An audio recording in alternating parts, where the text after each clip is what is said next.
Welcome to Cuyahoga Arts and Culture's 2024-25 Cultural Heritage and General Operating Support Panels.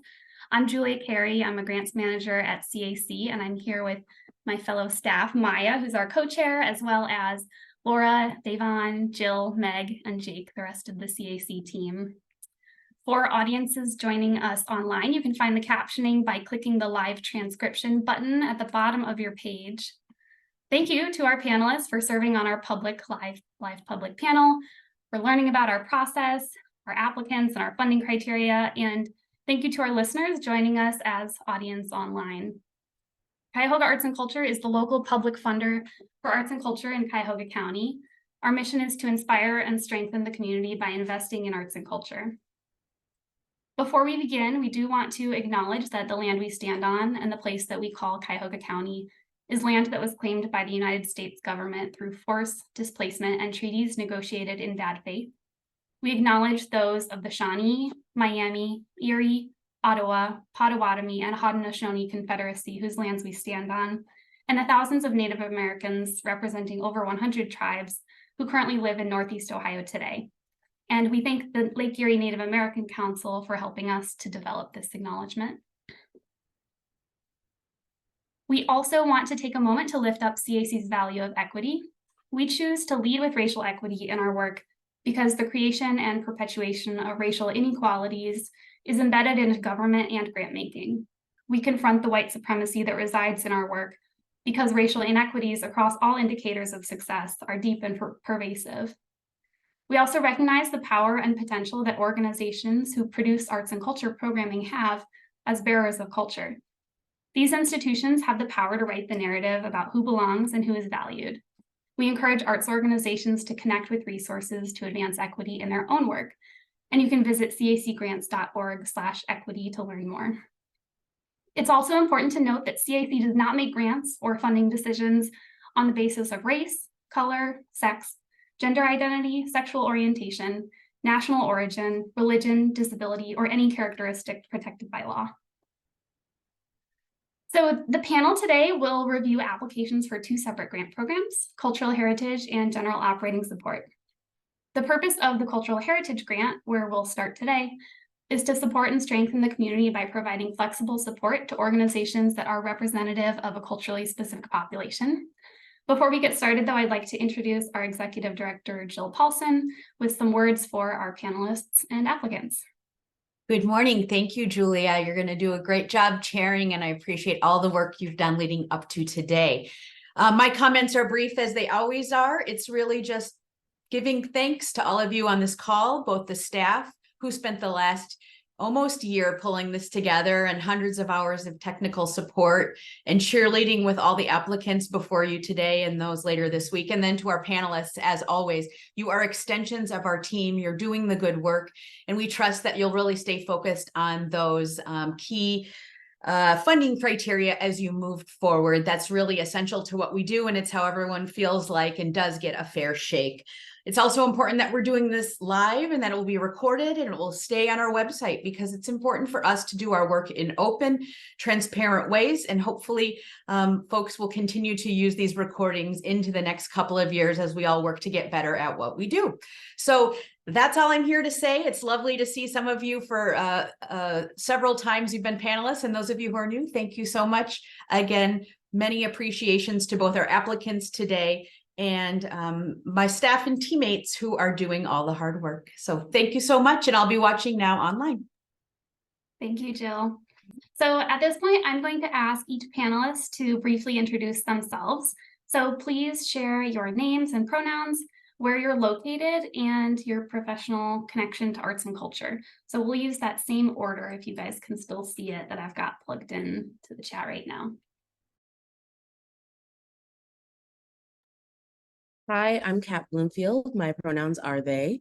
I am located in Queens, New York, and I am a capacity building and technical assistance nonprofit CEO, and also a personal an artist myself in printmaking and digital media. Hello, good afternoon. My name is Brad Carlin. My pronouns are he, him. I am in Suffolk, England, and I am a senior consultant with TRG Arts, working with arts and cultural organizations in the UK, Europe, Canada, and North America. Hi, I'm Julia Franklin. I use she, her pronouns. I'm coming to you from Des Moines, Iowa, and I work at Bravo Greater Des Moines, where I'm a community investment specialist. I too am a professional artist in the realm of sculpture and installation art. Ruby Lopez Harper, Executive Director of the Craft Emergency Relief Fund. I'm based in Silver Spring, Maryland. My pronouns are she, her, ella. In addition to my day job, I also provide consulting services for DEI concept integration into arts administrative policy programs, grant making practices, and I'm also an adjunct professor with George Mason University, teaching arts and community engagement. Hey y'all, I'm Asif Majid, he, him, his. I'm based in Connecticut, specifically the Tungus territory. I am an independent consultant and also a theater maker and musician, and also am assistant professor of theater and human rights at the University of Connecticut. Thank you guys so much. It's really impressive to hear the wealth of expertise that we have on our panel, especially. So thank you so much for sharing your time and wisdom with us. So now I will walk through the review process and how that is going to work for those who are following along the live stream. So I'm going to briefly introduce each applicant organization, and then the panelists will have a discussion with time set aside for each of our 3 funding criteria: public benefit, artistic and cultural vibrancy, and organizational capacity. We'll have up to 5 minutes for each criterion, and our panel co-chair Maya will keep us on track using the PowerPoint on the screen. So we're going to keep an eye on that criteria changing to move the discussion on. So to keep things moving smoothly, panelists should plan to come off mute to indicate that they'd like to speak next, or you can raise your hand. I might also call on panelists to speak if need be. So after we go through the criteria, the panelists will submit scores, which are then tabulated by CAC staff. To our applicants, please do not contact or address the panel in any manner during the deliberations, electronically or otherwise. If you believe that a panelist has presented incorrect information regarding the application, you should complete the information correction form, which is available at cacgrants.org/panel. And I think Laura or Maya just dropped it into the chat as well. CAC staff will review the correction forms, and if it's determined that it is an objective correction of misinformation, then the panel chair, myself, will read the correction to the panel and for the public. So an example of objective misinformation would be a panelist misstating the number of performances that are detailed in the application. So it's an opportunity to clarify what was submitted within the application and not to provide additional information. After the panel is complete, audience members are also encouraged to participate in the public comment session by submitting comments via our online public feedback form, which is also available at cacgrants.org/panel. The deadline to submit comments is at the end of the day tomorrow after our project support panel completes. So that's tomorrow, Wednesday, September 20th. And now I think we'll go ahead and get started with our first review in application for the Cultural Heritage Grant. Our application is from CollectivExpress. The mission of CollectivExpress Incorporated is to provide inspiring and educationally infused cultural outreach services to impact low-income communities within Cleveland and the surrounding areas of Northeast Ohio. So would someone like to get us started around how this application relates to the public benefit criterion, which is an organization's ability to meaningfully connect with its community to achieve its mission?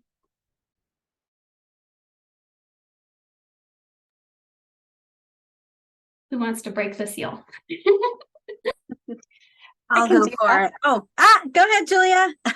Thanks, Ruby. I gave this application a strong score for this section.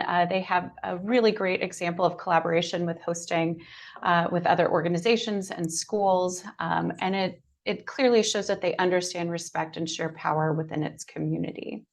I'll pass it off to you, Ruby. Thank you. I also scored them strongly in this criteria. I felt that they had very responsive shifts in programming and engagement and their ability to create multiple entry points for the community.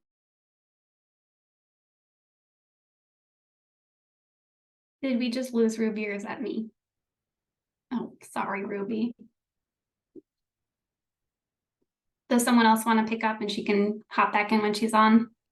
I can add some things. I think perhaps we were going to say something similar, which is for me, this organization is also it's in the low strong on public benefit. For me, they have a clear understanding of the community that they're working to serve, and they're literally listening to the community through musical engagements and interactions that leave space for both youth and elder participation.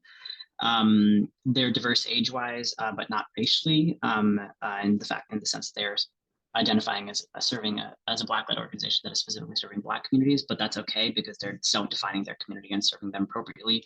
The one thing that was a concern for me in public benefit is a question around accessibility. Their application materials mentioned not always being sure if facilities are ADA compliant because they don't have a brick and mortar space. So that is a little bit of a concern, which is why for me they're in the low strong on public benefit. I also rated them as strong. I think that their leadership is both in the community and of the community. They're highlighting traditional Black American music, and it forms like a kinship tie through the participants. Also, just like sidebar, all American music has essentially been Black people. So that's also something that I'm thinking about. They bring cultural expression to basic needs events by destigmatizing body functions and the potential shame of needing help. They have a bond. I feel like it's a bonding opportunity for community members that fosters understanding and respect. I really like it also like that they're working with all ages. They are encouraging cross-generational contact, which is a lifesaver for elderly folks who are at highest risk of death by loneliness. And then they also seem to use existing means of community communication wherever they go. So there's bulletins and newspapers and also probably somebody's auntie who knows everybody's business because, you know, it's a thing. I also appreciated finally that they were honoring the role that Cleveland played in the Great Migration by tracking and honoring Black Americans' journey from slavery to present day.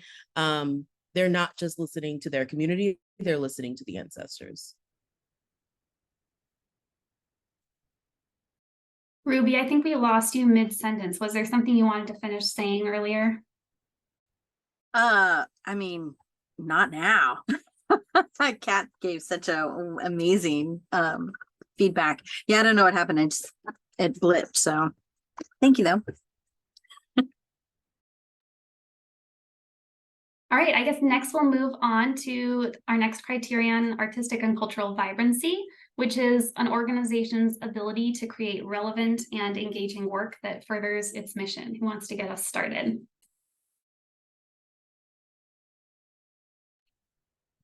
I'll get us started on this. I found strong evidence in the materials of engaging a diverse team of artistic professionals. Strong evidence of ensuring that this work is created with and is relevant to the community and in lots of different, in multifaceted ways by age, location, by background, as was mentioned before in terms of the public benefit, but it's also coming through in the actual cultural and artistic experiences that they're creating for their community. The only question I had here was, I think I was curious or hungry for more information or insight in more specifics around how they identify, engage, and compensate artists as part of the project, how they're identifying artists throughout the project. I think the artistic and cultural vibrancy, there's evidence that it's strong. I think there's more detail that can be provided, I think, in future applications in terms of how they're engaging with these artists and how they're compensating artists in these communities. They were also in the strong, sort of again in the lower strong area for me. Ditto to everything that Brad said. Some questions that I also had which is why they're not kind of further along in the strong area, is it seemed to me that the process of reflection of the organization's development was a little bit lacking. I couldn't quite, and maybe other folks have a different perspective on this, I'm open to hearing that, but I couldn't quite figure out how the reflection exactly was going to be happening, though the soon to occur onboarding of a part-time administrator, I think would help with that. I was kind of curious about specifics around what type of reflection would occur and what type of data would be gathered. And then the second sort of piece that was a curiosity for me that I'm not quite clear on either, is whether or not capacity building of arts and cultural professionals is occurring. It wasn't clear to me from the application whether that was occurring, and if it is, how it was occurring. Partnering with a school to bring in an outside artist is not the same as doing teacher training or doing some kind of capacity building exercise itself that is actually going to build up sort of, an artistic and cultural kind of educational space.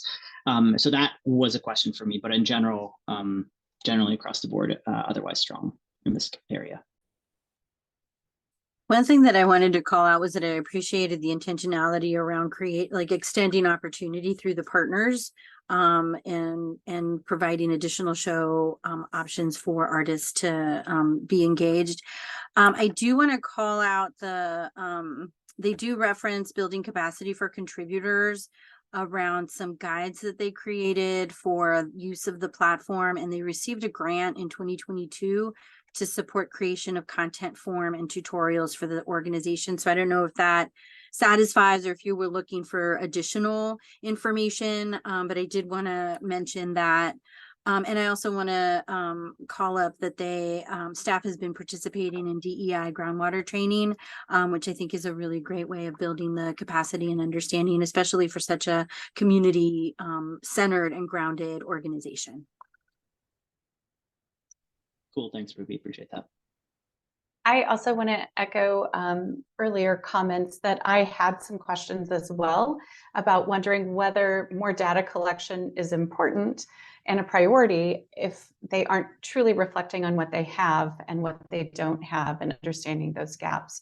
But most importantly, I did want to call out their Juneteenth programming as a really important highlight. I thought that really demonstrated a natural fit and opportunity to promote diversity, equity, inclusion, and belonging through the organization's mission and work.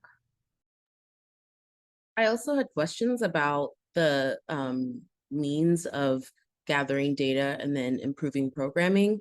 However, I am aware that it's often difficult for Black-led and serving organizations to have the capacity to even have a person who can be paid a full-time salary, let alone doing evaluation. In the space of capacity building, I am seeing similar things whereby folks try to do some evaluation framework, but they don't have access to academia. They don't have access to certain kinds of frameworks. They can't pay the consultants to do the things. And if people don't have access to the knowledge, and they don't have access to capital, and they don't have access to the networks of people who would know, I'm hesitant to mark them less than strong because I don't want to punish them for being recipients of structural racism. Yeah, I totally hear you. I'm not concerned with whether or not they're connected to academia or have access to an evaluation framework or the resources around, or the sort of opportunity to be able to pay an organ like a consultant or anything like that. What I'm going off of here when I raise this question is this idea of incorporating a process of reflection.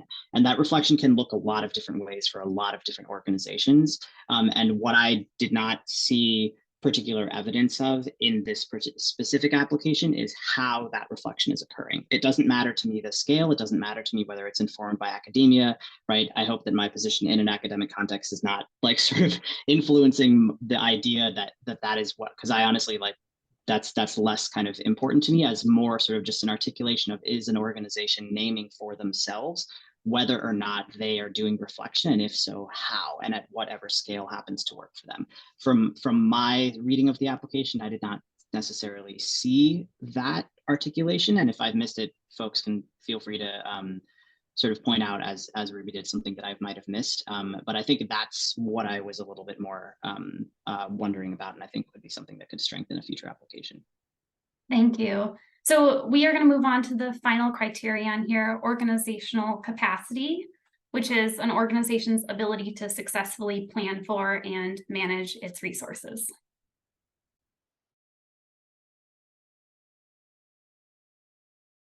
I'll start off. I thought that I gave them a fair score for this section.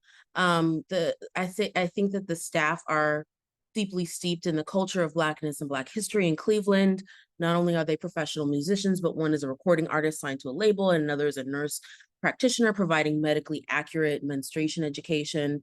I think that there are fantastic board engagement practices, which I have not seen in small organizations that much.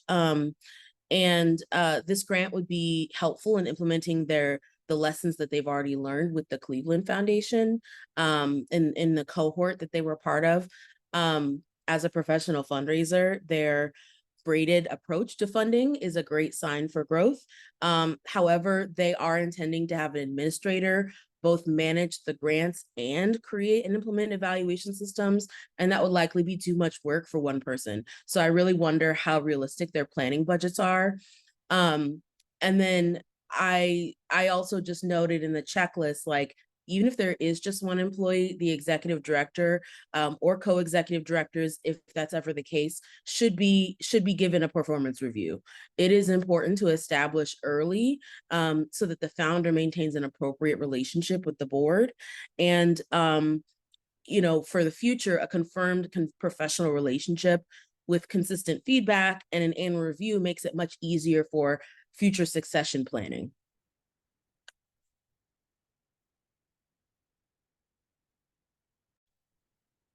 I echo Kat's comments. I also found fair evidence of organizational capacity on this one. I think what I would add is it is not about my confidence. It's not a comment in my confidence about the organization to be able to deliver on the programs and the growth that they're looking for. I think it's just an observation that this and I appreciate the self-awareness within the organization of needing to expand their capacity, of needing to invest in a part-time administrator in order to help them grow in the ways that they're defining in the ways that they want to grow.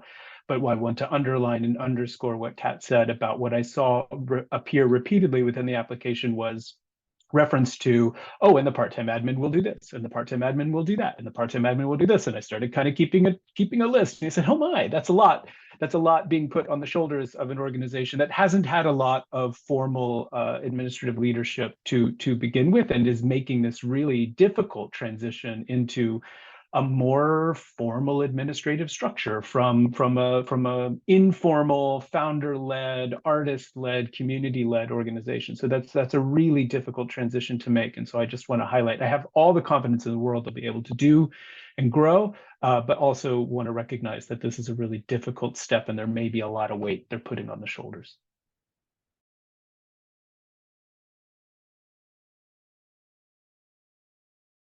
Any final comments around organizational capacity for CollectivExpress? All right. Well, that concludes our time and our review for this organization then. Panelists, I'll give you a moment here to make any edits or changes to your scores, and we will turn next to the general operating support grant applicants. So in your online system, you're going to have to bounce from the panel section that you're in now back out.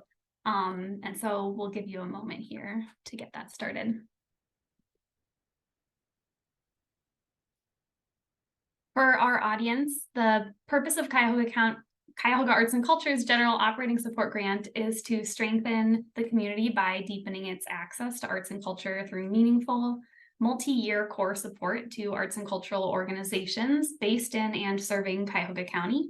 So we will get started with the application from the Cleveland Cultural Gardens Federation in just 1 second. We'll let everyone find it and get oriented.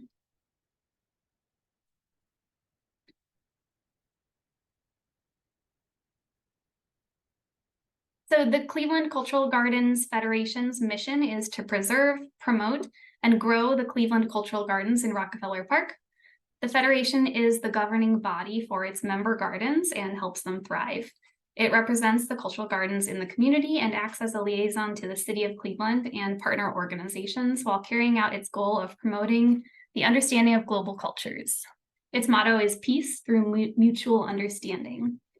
So would someone like to get us started on how this application relates to our public benefit criterion, again, which is an organization's ability to meaningfully connect with its community to achieve its mission?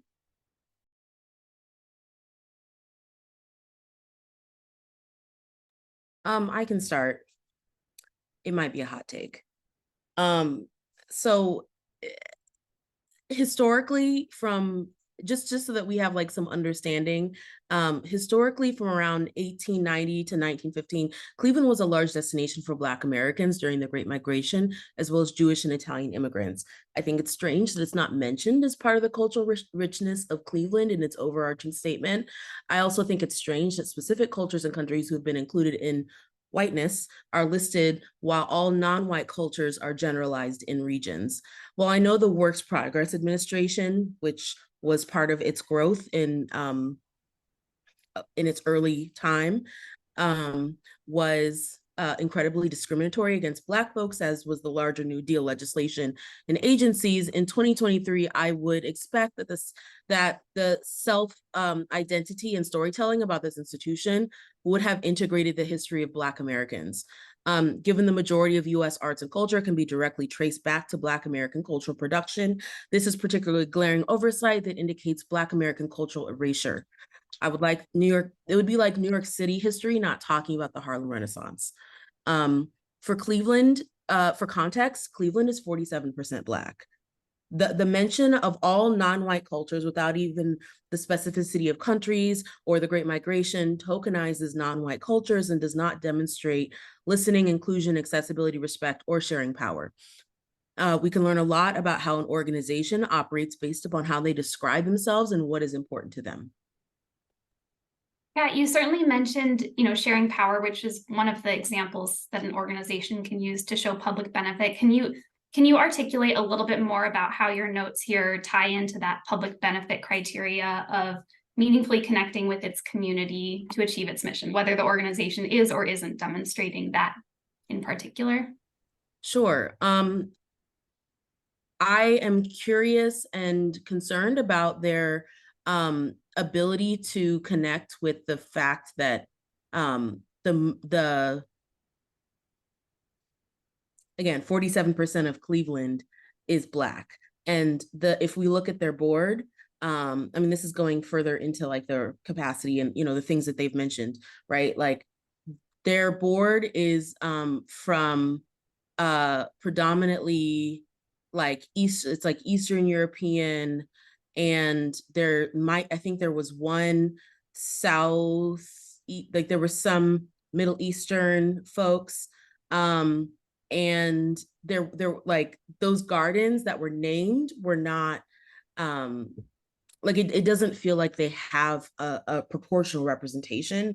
I was particularly surprised. I was like, there's one representative from the African American garden, and there's two representatives from the Slovak garden. And no disrespect from Slovaks at all. It's just very much like, but 47% of Cleveland is Black. I don't know. It just seemed proportionally strange to me. So I gave them a weak score. Thank you for articulating. Yeah, I can add. I'm totally on board with everything Kat said. For me, they were on the border between weak and fair. There's a respect for different ethnic communities, but there is in the way that I understood this, kind of some pretty glaring issues with this in terms of public benefit. One is a lack of serious attention to racial politics, right? So we have things like Africa Day, we have Middle Eastern Day, we have Asian Day, right? There's a lot of lumping, which is something that I think Kat sort of described as well. There's a real lack of clarity on who the community actually is, the sort of definitions, one of the things that this organization has mentioned as who their organization regularly engages, one of the main sort of constituencies is everyone who embraces diversity, which to me is both pretty saccharine and also nowhere nearly specific enough. It is not doing an intentional or clear uplifting of BIPOC communities. There's a confusion here for me between ethnicity and ethno-nationalism, and Blackness, as Kat mentioned, is almost entirely excluded from the types of gardens that are being reflected here. And the last thing I think as well is that I found almost no mention, if any mention at all, of the way in which the gardens are specifically connecting with local residents, local in the immediate sort of like area around where these gardens are situated. And accessibility is clearly something that has historically not been a concern for this organization, which I find to be a huge issue. It is wild to me to think that there has not been a bathroom at these gardens, despite One World Day, which is one of their main programs, and that they're seeking some support for, running for over 75 years until recently. So I think that is a huge kind of like red flag for me. And so as a result of that, they were on the weak to fair sort of like borderline for me. I too have them on the border of weak to fair, and don't want to belabor anything, but I'm just really curious on who they actually serve. It says that they rely on these other communities and other organizations, and therefore those are their communities. And so I was looking for very specific data or stories about who really goes and participates in the garden experiences. Overall, in the entire application, all of the responses felt very general, very high level, and seemed expected. And I was really disappointed that the way they interpret accessibility was very much only on the physical accessibility component, and was really hoping to see deeper connections and evidence of deep collaborations and partnerships, so that I knew that they were truly listening to and responding to the communities they serve. But there wasn't that awareness of the community that they serve. So really struggling to even make it to that weak designation. Can I also just add, to piggyback on what Julia said, I put in a different section, but I'm going to mention it here. I'm concerned about their lack of mentioning language access, especially since they have gardens from all over the world. I would be interested to know how or if they work with their community partners to facilitate this. And I'm not even just saying like of the different communities of color, but like even like the Slovak, the Jewish, there's like, is there language access happening here? Even the people who are, I guess, included in whiteness, right? Like they're contributing to a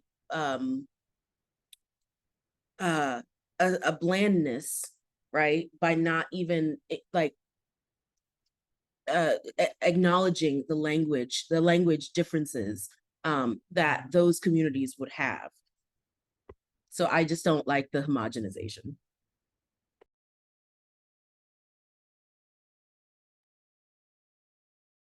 We'll move on to artistic and cultural vibrancy. Does someone want to get us started here? I like to talk. Oh, sorry, Julia, go ahead. I'm not ready. I'll pass. Sorry. Oh, okay, fantastic. Hold on, let me just make sure I'm in the right section. Yes. Okay. So there's actually not a huge amount of diversity on key arts and culture professionals that they listed.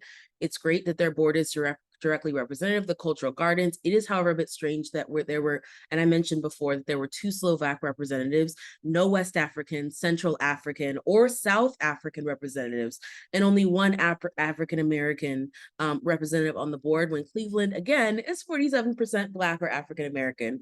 I'm not sure how much reflection and confirmation of relevance can happen when there's a disproportionately small representation of the community on the actual board.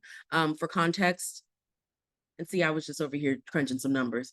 For context, there are 25% more Black folks in Cleveland than there are Slovaks in the entire state. This is not to single out Slovaks, just to point out the honest and glaring oversight of Black Americans in their cultural reflection process. I also think that it's unclear how organizations build arts and culture professionals' capacity to thrive. While it's commendable that they hire over 100 artists, musicians, and dancers, that is not helping them survive. Or that is helping them survive for a very short period of time during an event or two. That's not thriving. I do think that community forums and feedback sessions are great for community input and promoting inclusion. Their thank you dinner for volunteers is a nice addition as well. I think overall, instead of making engagement with ethnic communities a core priority of the board and executive leadership, I'm very concerned that they literally were like, we're going to hire an intern. And that says it all. I have totally agree with everything. They're in the weak category for me on artistic and cultural vibrancy. Just to add one additional note here, what is not clear to me and are not demonstrated in any way, shape, or form is how power sharing occurs within the organization's kind of like decision-making practices. Are funds being allocated to the gardens? Are they being allocated to the organizations that are sponsoring the gardens? If so, how? Then who's making the decisions about how much money is going to which garden? Are marginalized and excluded communities being centered more than others in terms of the development of new gardens? That none of that was clear to me. So that's one thing that I wanted to add as an additional red flag and why this is in the weak category for me on artistic and cultural vibrancy. Asif, I think a lot of the comments you just shared most closely reference our public benefit criteria. Just making note of that. Those were all on criteria, but I think mostly referencing public benefit, which is fine. Okay, cool. Can I just note that it was kind of difficult to make sure I put the note, like my comments in the right section, because of the order of the questions. I'm just pointing that out. Thank you. Yeah. One additional comment on artistic and cultural vibrancy that hasn't been brought up or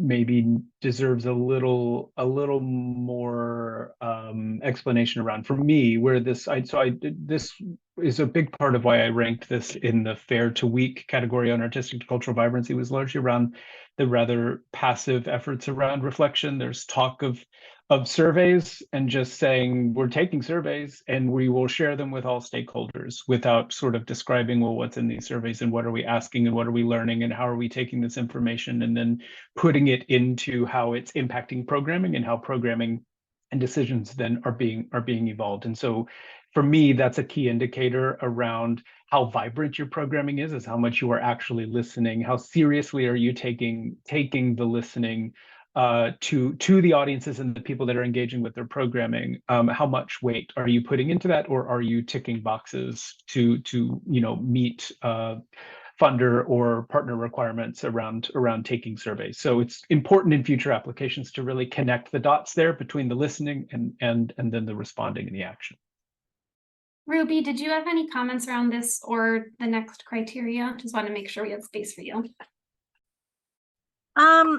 No, and I've been Fine. no, I know. So I don't want to pile on. I also have been going back and kind of just spot reading to make sure, because I think I'm also not. So I know. I'm good. Thank you.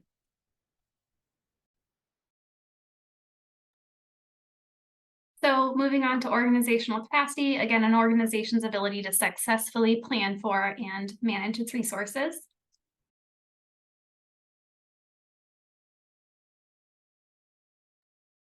I'll talk again. I'm so sorry. This is going to be a common thing, just so you know.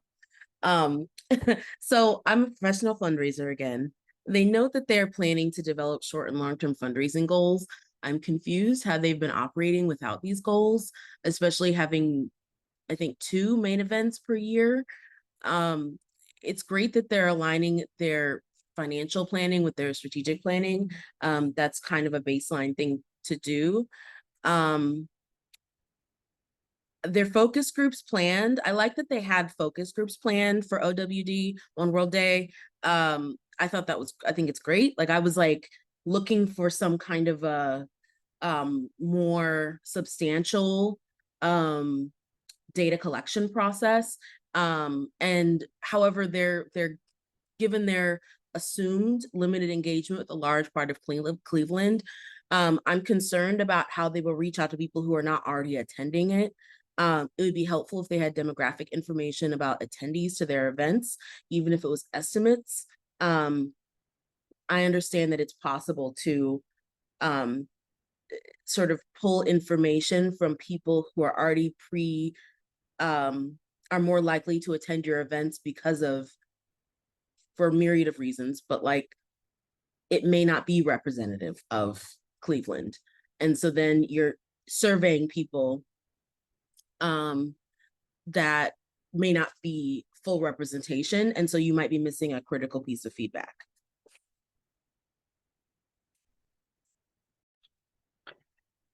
I found fair evidence of organizational capacity. The area I want to focus on, the criteria I want to focus on, is around setting goals and measuring progress. I felt like the measurements articulated in the application didn't always line up with or connect to the goals. It wasn't clear to me, for example, how measuring attendance turns one WD into a signature event, right? So a signature event being your goal, measuring attendance being how you would measure progress towards making something a signature event. I'm not sure that those lines were clear for me. I think it felt like they were putting activities into the measurements as opposed to measurements towards the goal. So I think that underscores the importance of really thinking through an organization's ability to articulate goals and clearly articulate how we're measuring progress with those goals, and not looking at activities as means of measurement in and of themselves. So I think the organization has some work to do there in thinking strategically about how they're going to evolve and respond to many of the things that have been coming up today. Yes, and I do want to echo what Kat and Brad have already said. To me, this feels like the organization is just demonstrating basic organizational capacity, and nothing seems like it's going above and beyond. And the application feels very disconnected from the work that's probably happening day to day. While there is a strong financial position overall, when I'm looking at the organizational goals, especially for the one for public benefit, kind of mentioning what Kat said earlier on, they want to develop an inclusion plan by 2023 and to hire an intern to implement that. For me, a budget is a reflection of an organization's goal, values, and mission. And that seems like such a low priority to not make that more of an intentional commitment. And I think it just kind of reiterates and gives some evidence to a number of things that have been brought up already.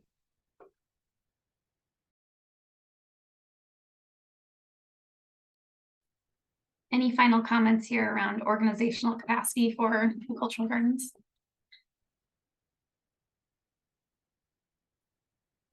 Okay, well, we'll pause here. Our next application is for the Cleveland print room, so we'll give panelists a chance to reset to that one.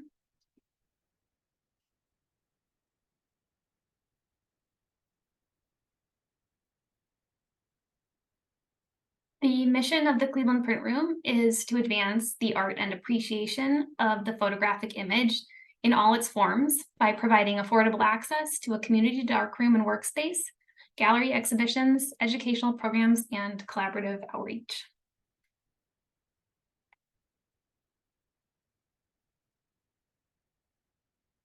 Would someone like to get us started on how this application relates to the public benefit criterion? I can begin if nobody else. Like this was in the strong category for me on public benefit. I really appreciated a number of things about Cleveland Print Room. First of which was specific attention to communities in Cleveland that want to access and relate to photography. A specific mention that I absolutely loved was the reference to a phone camera, which I thought was amazing. Photography has historically, and somewhat in some ways because of the sort of physical materials often needed to access it, has often created kind of like a barrier to entry for communities that don't have access to such materials. And so the idea that the print room is very intentionally kind of calling into the conversation. Phone cameras, I thought, was really great. Strong partnerships. There was evidence for me of strong partnerships with schools and young people, major artists, as well as development of local ones. The supporting materials demonstrated a diverse group of participants who were showing up to these events. They had a picture of one of their gallery openings, and that seemed to me strong evidence for who they were trying to serve. I really appreciated co-leadership, which might be a little bit more of an organizational capacity thing, but I think it is also a reflection of listening to and responding to its community. And there's a specific reference in one of their question responses to an attention to, and here I'm going to quote, Black and Latinx people who have been historically exploited and misrepresented by the dominant white culture through photography and media, through sharing power with staff, youth, and audience. And for me, that was a very clear, very concrete understanding, not just of the community that they were serving, but also the way in which the medium that they are operating through is embedded and has historically been embedded with particular kinds of exploitative power, and working against that and working to counter that in different sorts of ways, I thought was really clear and strong articulation of why, for me, they're on the strong part of public benefit. I agree with, sorry, is it Asif or Asaf? Asif. Asaf. Wonderful. I agree so much with that last point. There is a clear understanding. There's a metacognition of what it is that they're like, of how their work connects to a larger movement and not just like the mission of their organization and really who they're doing this work for. I said that I gave them a strong score. They describe very well how they engage in narrative change through visual media for communities of color. And that was kind of what I was getting at, is like narrative change. They are directly developing young artists with technical skill training in schools and community spaces and contributing to job creation for artists. They are co-creating a space with their community by having artists, staff, and youth inform the physical design and accommodations of their new space. I really appreciated the accommodations piece that they talked about. They are making art accessible by providing their space throughout Cleveland so that people who have limited access to transportation can still access their programming, which I thought was great. Like, I didn't even know that you can have an SEL therapist. What? That's amazing. But they have somebody on their team who trains staff and artists on effective strategies for engaging youth, which really helps strengthen relationships between community members and the organization. With the 2020 project that they highlighted as an example of their work, they actually did a lot of work for relatively little money, indicating that they have robust budgeting and project management skills. But I also, for context, I'm in New York City, so that looks like little money to me, but I don't know. Their volunteers are people who have engaged with them in the past and stay engaged over time, current and former parents, former students, former interns, and other community members. For them to be able to retain their volunteers long after their commitments or programming indicates their ability to listen and respond to their community, as well as building strong relationships.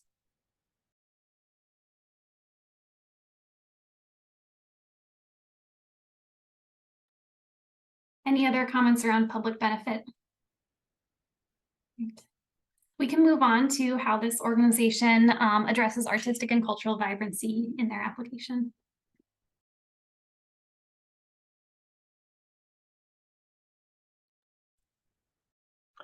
I found strong evidence of artistic and cultural vibrancy in this application. I think the evidence I want to highlight here is giving a really specific example of how they're taking feedback from the community and directly infusing that into shape programming. That is really demonstrating this value of listening, and it is a strong example of vibrancy. I will add to that the core team that they have in terms of their staff members seem really well positioned and effective. Folks who are going to do this work really clearly and really effectively. As well as the shift from a sole directorship to co-directorship model, I think is something that for me demonstrates a real kind of like clear outcome of some of that process of reflection, and also the relevance of it to creating with community is kind of in and working with community is in line with a lot of BIPOC serving organizations around the country that are moving away from a sort of like sole directorship model and into a co-directorship model. The other thing that was dope for me. This seems to me to be really strongly understood as a proletariat organization, right? It seems like it has a vibe of it's doing things for the people with the people, and I very much appreciated that as part of its sort of artistic culture and vibrancy. And the last piece here is the assembling of a resource library that is very much in line with building the capacity of arts and culture professionals. So for me, this was also in the strong category for this section. This was for me, I scored this in the strong category. Again, with like that, you know, speaking of the resource library, that was amazing.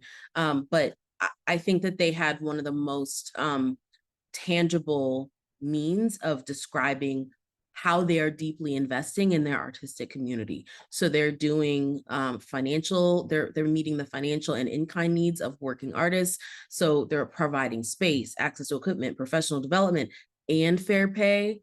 And again, they mentioned the pay. And I don't remember who mentioned that before in another that came up before, but like that's very important, the fair pay piece. Their artists are definitely set up to thrive in their ecosystem, and it is an ecosystem, not just, you know, do this program and we'll give you this. They provide feedback at all levels of the organization and center the organizational structure on what is best for their core communities. They're seamlessly integrating the needs of their communities with how the organization operates, which is the true spirit of diversity, equity, inclusion, and belonging. And then I also appreciate that they gave like some visceral examples throughout their proposal so that like an outsider like me can imagine like being in their program or environment. I also like appreciate their calling out of commitments to representation, especially since they work with the communities that they are representing.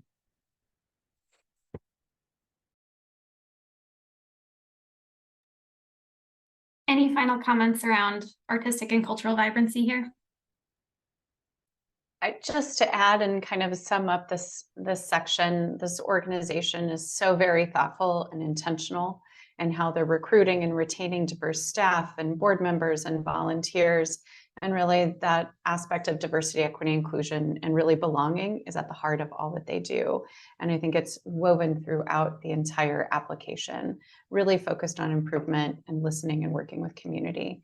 Very impressive and very strong work all around.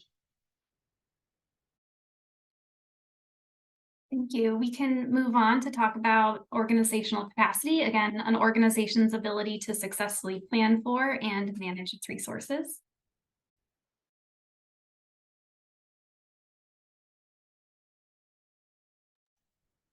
I'll kick us. Nope.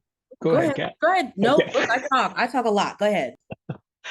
I rated this fair to strong in terms of their organizational capacity. I think there's a lots of good evidence that this organization is and practices. I think what I highlighted as maybe the distinction between fair and strong is being more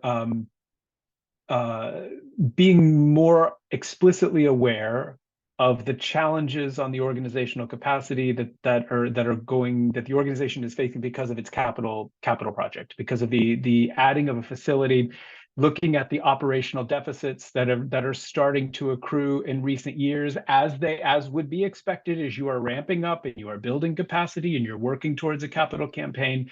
All of that makes perfect sense. I don't think there's anything unusual here, but I think in terms of the criteria about demonstrating to successfully plan and manage its resources, I think being more explicit about how the organization is acknowledging this transition period, how we're going to navigate through it, is a really important part of telling that story. This can be this can be a financial trap for many organizations who can be successful for years and years and years until they acquire physical space. And what does it mean to acquire physical space and then to operate it and to fold it into your organizational capacity is a pretty heavy lift. And so I think the organization, that's the difference for me in this category between fair and strong, is being really explicit and clear about the work that they're doing to mitigate that potential risk to the organization's capacity going forward. I want to concur. I also rated this strong, and I felt they had real clear planning processes and understanding of how not just to measure their progress, but also how to see it and animate it. So just wanted to add that.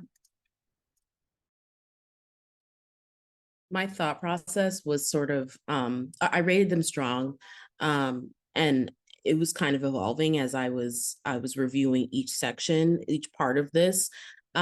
So I appreciate that they have a robust process of gathering qualitative data from participants and implementing brainstorm suggestions of staff and instructors into the next session. The resource library is a great idea, but I was unclear about how the efficacy would be measured. I do revise that later. I would like more information about how the qualitative data is processed so that the brainstorming could be most productive. For example, qualitative coding could be employed to record positionality on social issues or progress of artistic development. That information be helpful in illuminating the areas for improvement so that brainstorming can be more fruitful.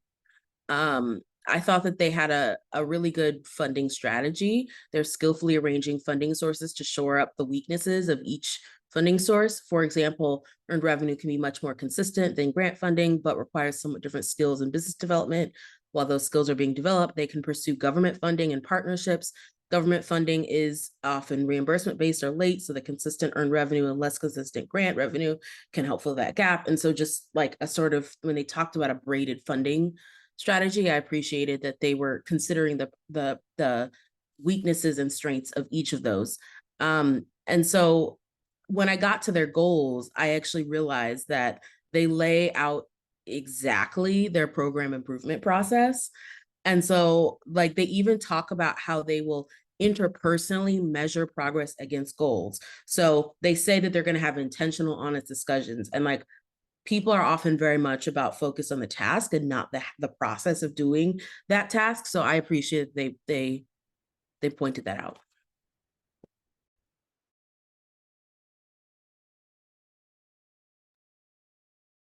Any final comments around Cleveland Print Room?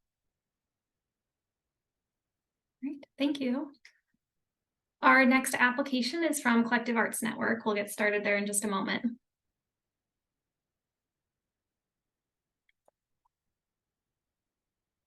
So the mission of the Collective Arts Network, CAN, is to facilitate collaboration among visual art organizations for the purpose of education and communication about events and issues relevant to the visual arts in Northeast Ohio.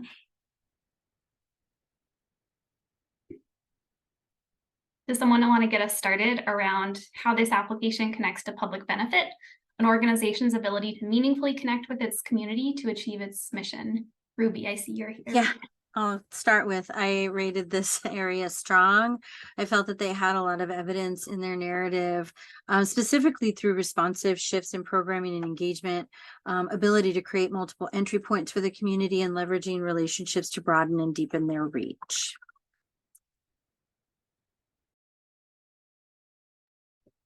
I had a slightly different read on public benefit. I rated this fair. I felt that there was weak evidence of how they were achieving their mission beyond open rates and kind of counting remaining kind of print pieces. This was evidence that was given throughout, not looking deeper to really understand impact beyond open rates, which can be complicated and maybe not the greatest indicators of engagement as technology is changing and how open rates are calculated. And we don't need to kind of go down that rabbit hole necessarily, just to say that that is a complex and slippery metric, and it's one that was relied upon quite heavily. I'm sure there are other ways to articulate the impact that CAN is having in the visual arts community, but I didn't feel that that particular evidence and having the less than 1% of the kind of printed copies still around connected the dots for me in terms of impact. It told me who's potentially opening emails, and it told me that things are disappearing from shelves from a print standpoint. But a need to really look deeper, I think, is important within the organization to understand the benefit and the impact that they're having in the community. I think the way that people are engaging with arts and cultural content around events and around galleries and visual arts in particular is changing a lot. This approach felt kind of stuck to me in approaches and ways of communicating with audiences that felt very much of the time that the organization was founded, and maybe not responding to and seeking new ways to engage audiences and people on behalf of the galleries and the organizations that they are looking to promote. Completely agree and understand the challenge that the visual arts community is facing, what CAN is trying to address here in terms of the lack of awareness and the lack of other platforms for people to become aware of exhibitions and shows and visual artists' work. I'm just not sure that this approach is as responsive and thoughtful towards the impact of its beneficiaries.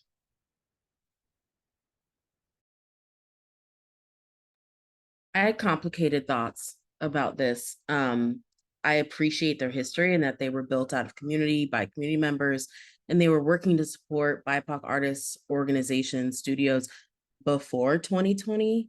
However, like, the staff leadership of the organization is all white, which makes me wary about how they connect and share power with their community.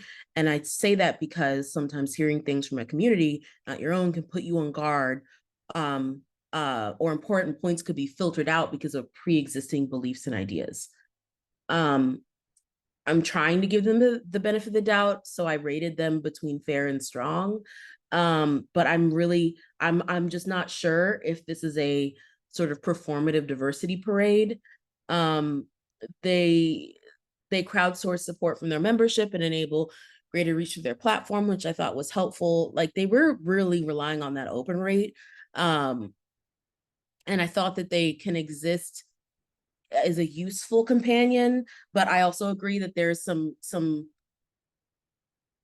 they really should be thinking, like, how are we going to exist? In what form are we going to exist in the future? Because of, the way the media landscape is changing and has changed.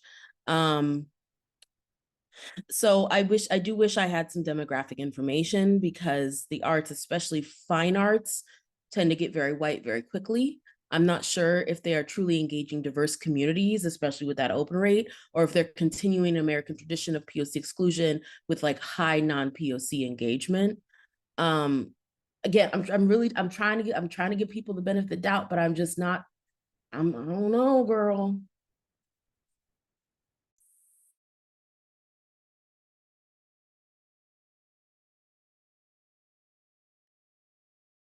Any other comments around public benefit for Collective Arts Network? We can move on to artistic and cultural vibrancy, an organization's ability to create relevant and engaging work that furthers its mission.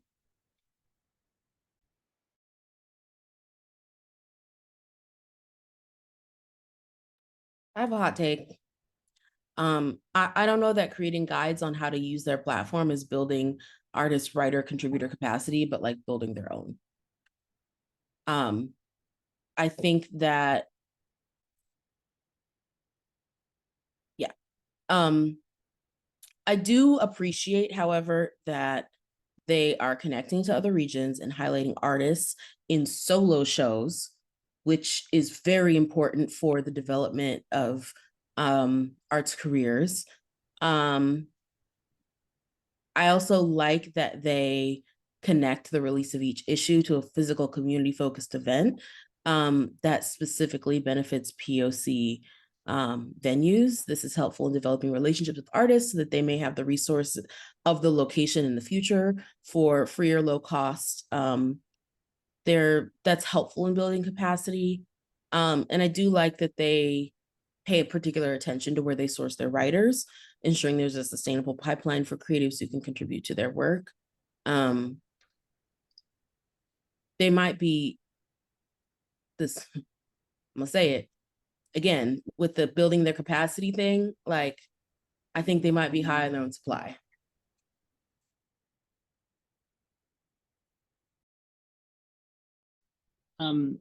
So for me on artistic and cultural vibrancy, they were mid to upper fair. For me, I think for some of the reasons that have already been stated around a quite heavy reliance on the sort of the physical magazine and on these kinds of things. Again, also appreciating the history that Kat rehearsed and mentioned about kind of emerging from community. I think that's great. I also was very much appreciative of the direct opportunities for curators to be connected to artists and getting them into galleries and regional institutions. I think that's really important for the emergence of a for the emergence of a visual artist's career. I think there's, I really wanted to see more features of BIPOC artists and specifically engagement with different artistic styles. I appreciated, for example, the public murals that were described, but I wanted much more democratization and diversification of artistic practices. If I kind of took a cursory look also through one of the sample materials or supporting materials that they offered, and it seemed like there was a relatively kind of like modern art sort of vibe to a lot of the artists who were presenting their work in there. There wasn't, to me, a specifically large demographic of sort of like more diverse kind of artistic approaches, and so that was something that was felt missing for me. The other thing, and other folks might know this more than I do. I'm not a visual artist and I'm not in the visual arts field, but there was an acronym that was used referring to OAC, which I think is a conference or some kind of organizational, something that is perhaps specific to the visual arts world that I'm not super familiar with. And I think that was, it's a little bit of a bugbear, but it is something that is a demonstration of sort of the degree to which an organization is interested in doing more than just communicating with its own community and its own sort of like, perhaps kind of visual arts oriented community. If other folks know what that acronym stands for or whether it is specific to the visual arts, I'm totally down to hear and be otherwise corrected. But for me, that was also a difficult thing because it is not particularly reflective of a sort of inclusive mind frame that might otherwise be expected for a strong score in artistic and cultural vibrancy. So for me, again, this was sort of in the middle of the fair section. I don't know what OAC is. I had the same question, but I had the I also rated this fair, and I wanted to give an example of what for me would have helped make this artistic and cultural vibrancy evidence stronger. And I'm particularly interested in the criteria around building the capacity of arts and cultural professionals and helping them thrive. That language seems right up the alley of this particular organization in terms of why they exist and who they aim to support. I think in future, it would be really helpful to hear directly from the members and the beneficiaries of CAN as to the impact that they're having on their shows, on their galleries, on their work. How are they helping to drive audience and build awareness for what's happening? I think hearing from the beneficiaries would be really helpful. I think that will help me connect the dots because I continue to have questions around an organization that in 2023 is relying quite heavily on print and email newsletters, and even acknowledging in the same breath that the website needs a lot of work, that the website is antiquated and needs to be updated. If you exist to kind of raise the profile in 2023 of visual arts organizations, I think there's maybe some impact and some other strategies that need to be employed. However, if there is evidence from the members and from the people who are benefiting from the print, from the email newsletters, who could articulate and make that connection, then I think that evidence would be strong. Without it, it's harder for me. I have to kind of assume and can only go off of the evidence that's provided, which again was a lot of the open rates and the amount of distribution, the size of the distribution of the print magazine.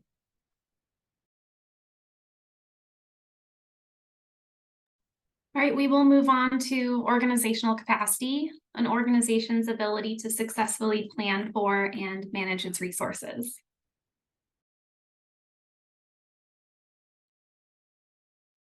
This might be maybe beating a dead horse, but I just want to give a good example. So I wish that they had a long-term focus on how they measure success, Their current metrics just measure how much attention they can garner, which is important, but not connected to a larger movement or a community need. For example, social media companies generate a lot of eyeballs and attention, but their mission isn't to be a platform for public discussion and addressing issues relevant to the visual arts in Northeast Ohio. I would expect to understand what the outcome of the attention would be, perhaps collaborative grant applications, facilitated or submitted, regional exchange programs launched, emerging artists supported on the platform getting XYZ award or significant opportunity. I just didn't feel like their outcomes were as connected to the benefit of the community as well. I'd like to know more about their goals around connecting to communities of color on a sustained basis. And to be honest, galleries are probably not the best place to find more people of color because of the systemic exclusion from high or fine art spaces. They would probably be better served partnering with community organizations, churches, and other sort of third spaces. I wonder about their ability to do effective engagement with communities of color if their approach is not tailored to where people of color actually are. It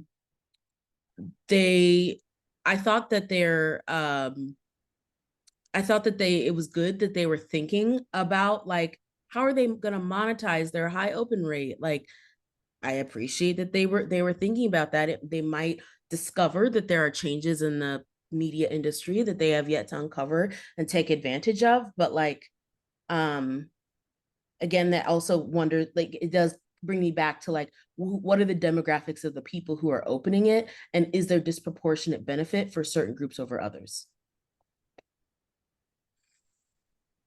So when I was looking at this application section, I weighted them on the fair to weak cusp. And I'll really dive into the evidence that they put together for evaluating organizational processes and structures to ensure a culture of belonging where everyone can thrive.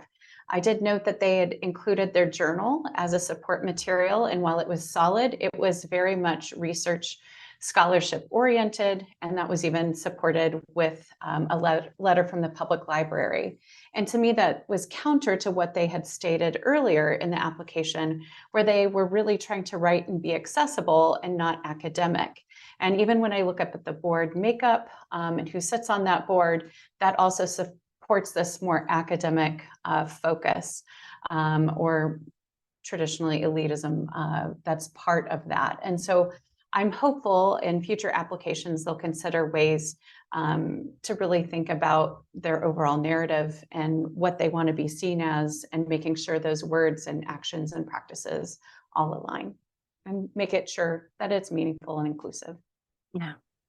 And I would add also specific, right? So I think in a lot of areas, especially and not singular to this application, they say we want to increase diversity of this pool of things or these pool of people or this pool of engagement. And I think similarly in one of the goals that they set about wanting to add 5 new writers from diverse backgrounds, they're not specific about what that diversity means. And then when you take it in context to everything else, it really lacks a level of clarity. I did still score them on the higher side of fair because I think they argue with the goals that they're setting. They still understand the pathway to setting goals. And so I think there's structure that exists that does demonstrate capacity, but that specificity, that intentionality, the meaningfulness behind what they're trying to accomplish, and then the through line and the alignment across all those pieces would really strengthen both the application, but the operation of the organization and its place inside its community.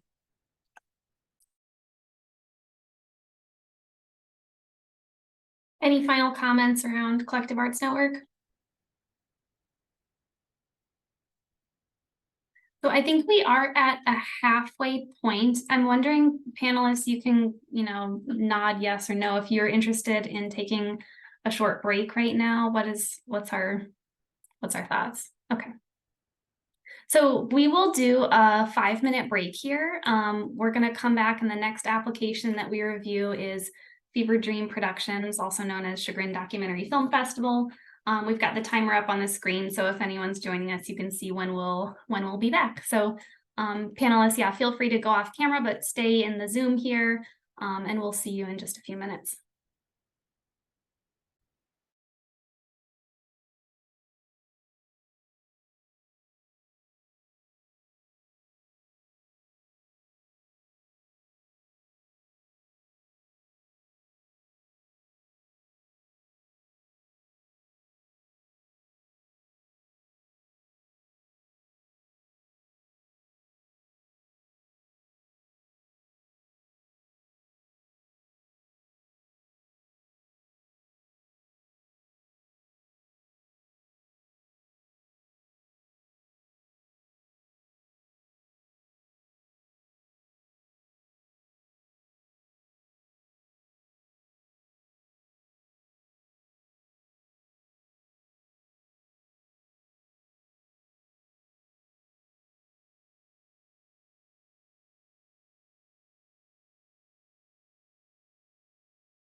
All right, welcome back.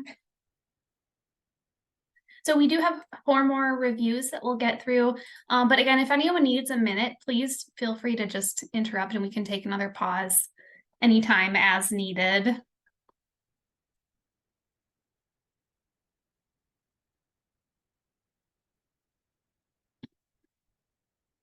I'll wait another second here till I see Kat and Ruby.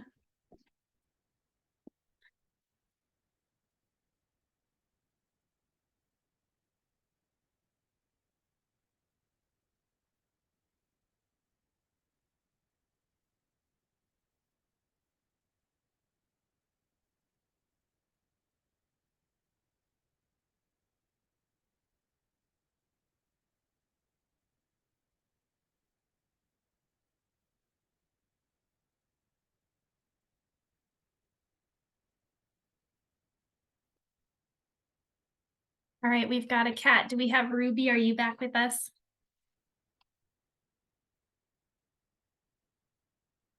All right, here we go. So our next application is from Fevered Dreams Productions. Fevered Dreams Productions is dedicated to empowering talented filmmakers to tell their stories. They present the Chagrin Documentary Film Festival, a 5-day celebration of the best in documentary film at venues in and around the Century Village of Chagrin Falls, Ohio. So would someone like to get us started around how this application relates to public benefit, an organization's ability to meaningfully connect with its community to achieve its mission? I thought they strongly demonstrated accessibility and being inviting. I felt they leveraged relationships in the community and worked to being inclusive and engaging. I would have liked to have seen more detail though on how the event that they produce work to complement the classroom efforts, or more detail on how many films or which films get paired or extended to get a better sense of how the broader community is engaging. But generally, I felt that it was a pretty strong showing.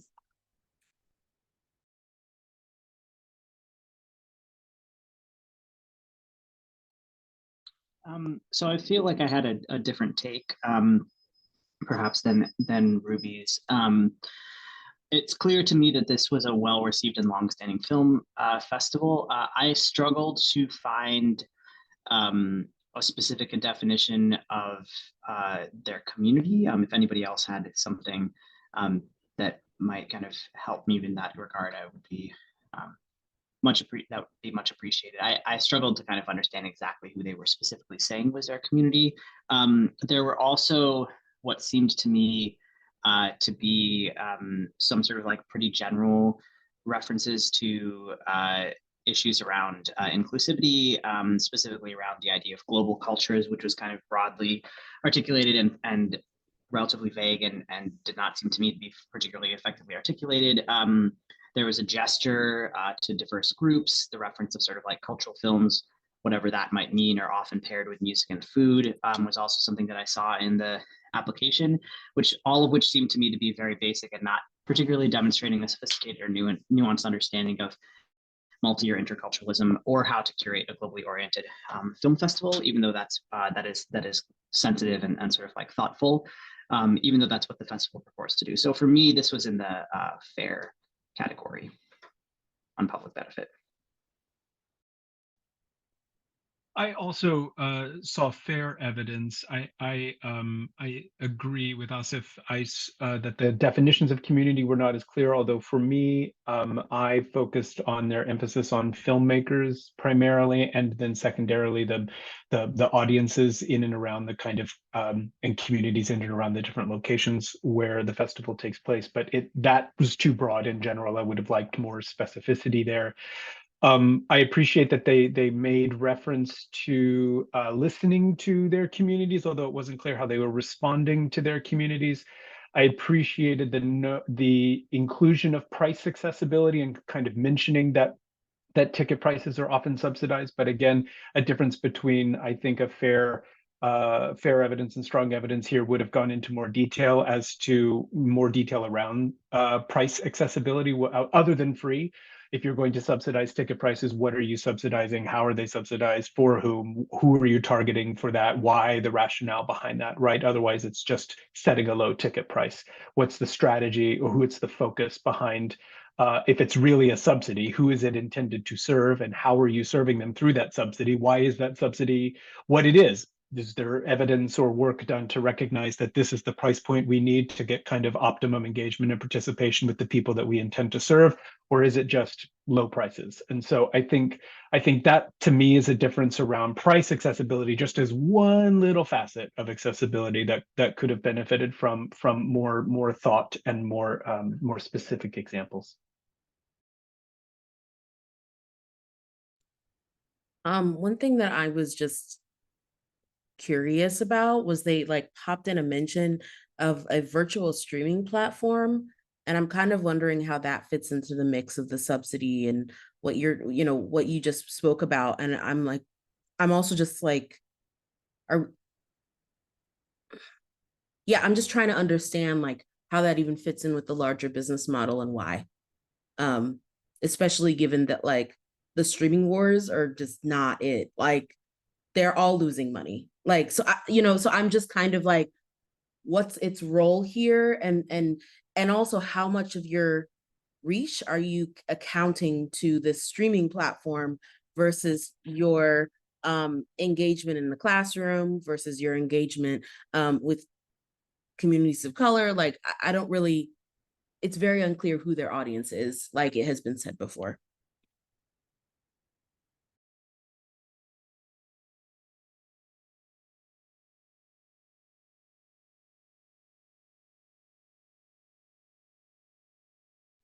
On to artistic and cultural vibrancy, which is an organization's ability to create relevant and engaging work that furthers its mission. Who wants to get us started on this one? I can do that. I'm going to choose to focus on their Illuminate student film experience, which I think is a really interesting program that they're offering to inspire and engage high school students.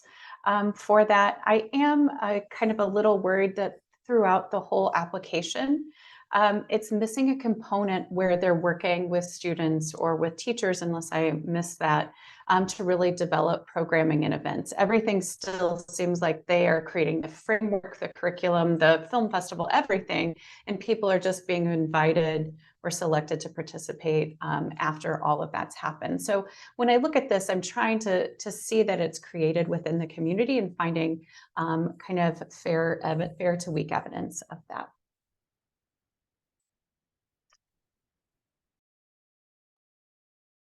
I'm gonna concur with that assessment as well, and also add, even more, the example that they use around film selection, who gets to be selected as the film selection chair, who are the director and staff that are participating in the selection process. It doesn't really appear to be driven by or informed by or in collaboration with feedback from the community. And I also felt that could have been more strongly aligned or explained as to how feedback drove the specific example that they provided. So I agree. The how, the who, the why, not just the what, I think in this application would have been really helpful. On artistic and cultural vibrancy, I'll agree with everything that's been said and just add that for me, this was also in the fair category. And the reason for that is the process of reflection was kind of a bit general. The application describes survey results and performance measurements being reviewed by key staff and board of directors, including statistics of festivals' impact, both geographic and cultural, and importance to the community of filmmakers. I don't know what that means. That's pretty general. And metrics consider a wide range of data and documentation. Again, pretty general, and areas for improvement are identified and factored into the planning for the upcoming year. None of that is specific enough for me to really be able to say, okay, this is how we're following this processually. It's just kind of, it seems like putting in some sentences here to suggest a process of reflection that to me is not anywhere nearly specific enough. And I think points to what Ruby was mentioning about it not being clear how communities are involved in sort of the curation and sort of development of the festival itself. So for me, it was fair as a result. I, Um, oh, oh, go ahead. No, go ahead. I agree with what has been said, and I also just wanted to go back to the point about building building the capacity for others. Like that entire, there was like a paragraph where they talk about that or two, and none of it had anything to do with other people. They talk about how others built their capacity, and I'm not sure how they contribute to a larger ecosystem rather than taking from it. I just want, I agree this is fair. I just want to, in terms of my score, I want to add to the comments around the need for a greater degree of specificity around really important elements of the artistic and cultural vibrancy of the organization. I want to highlight specifically the partners, where they mention they work with 50 regional organizations who participate in all aspects of the festival. Again, all aspects, all 50. There probably is room there to describe the different ways you're working with different organizations differently. That's just kind of a broad catch-all statement, more focused on the number rather than the how you're working with them.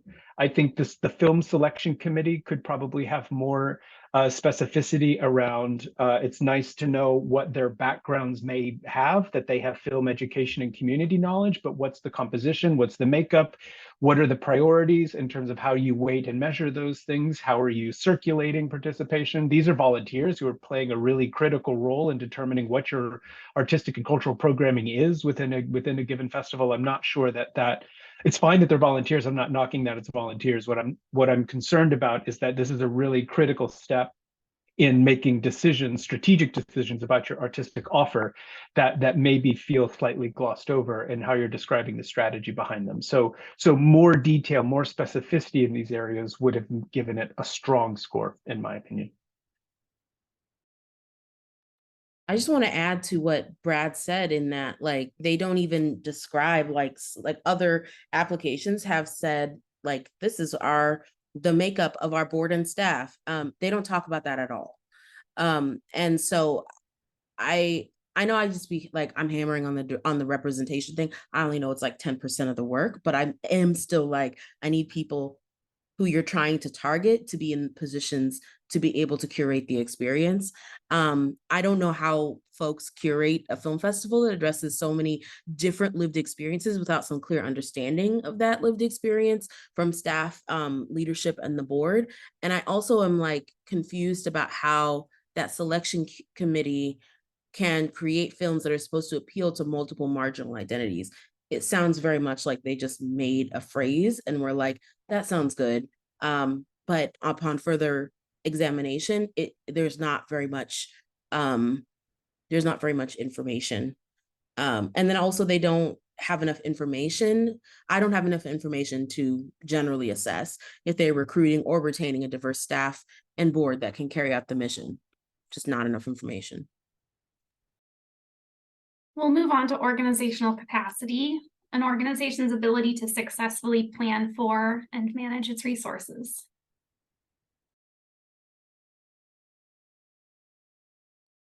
I rated them in the fair range. I felt they did have clear planning processes, but I was unclear on diversity of staff, the organizations in a capital campaign to purchase a building. An evaluation is mentioned, but no details provided. So I think, again, just kind of a running theme on the application as a whole, more specificity would be helpful in order to provide more content for us to make stronger assessments versus kind of reading what's there and having to make a discernment based on that. I echo Ruby's concerns around the planning and strategy, or just the story that's being told around the capital campaign project for a new headquarters.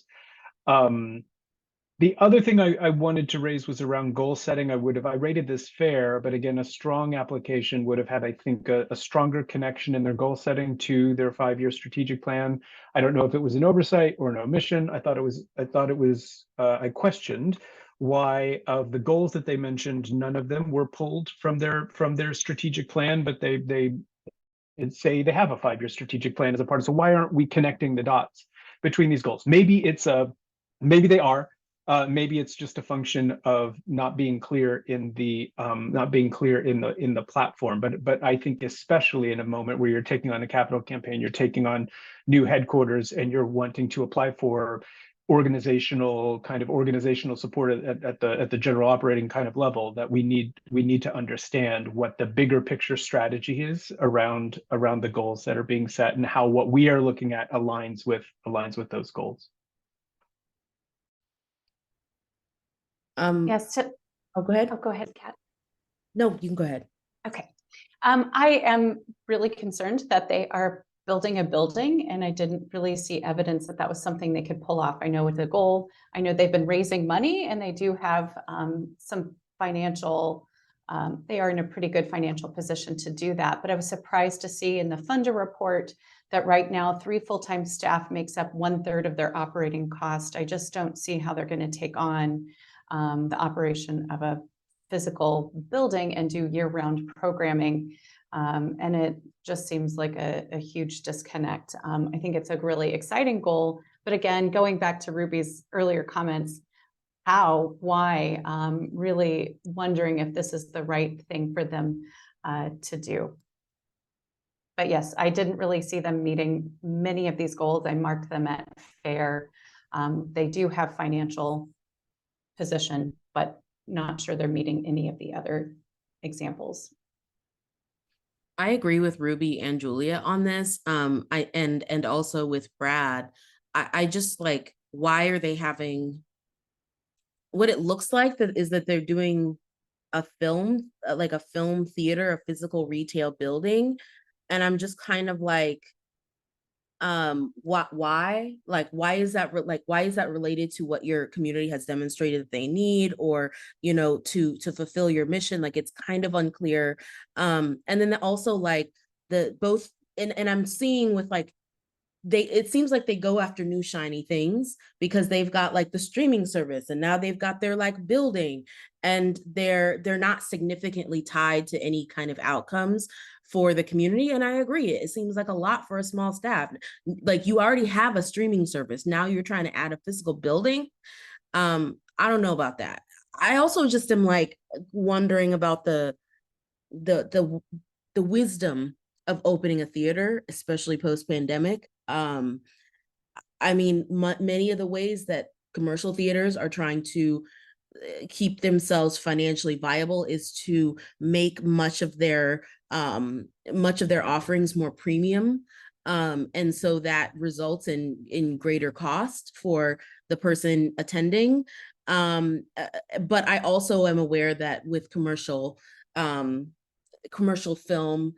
there is a greater like cost to like rent the actual film. And so maybe with independent film, they don't have as many of those costs, which might balance the premiumness, I guess. But what I'm saying is, like, they have a lot of variables to navigate amongst the 3 people, regarding a whole industry that has completely transformed in the last like 3 to 4 years. So I just am concerned about their ability to really manage this well.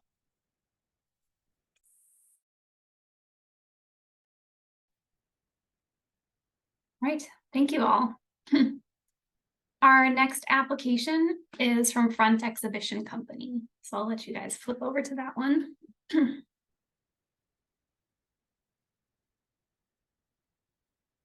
Front's mission is to generate new economic activity through cultural tourism, develop an even stronger, more vibrant and sustainable creative community, enhance the brand of Cleveland and Northeast Ohio, and stimulate positive change in Cleveland's communities.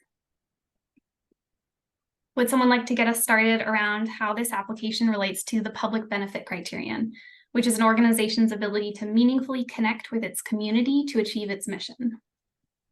So I gave them a fair rating.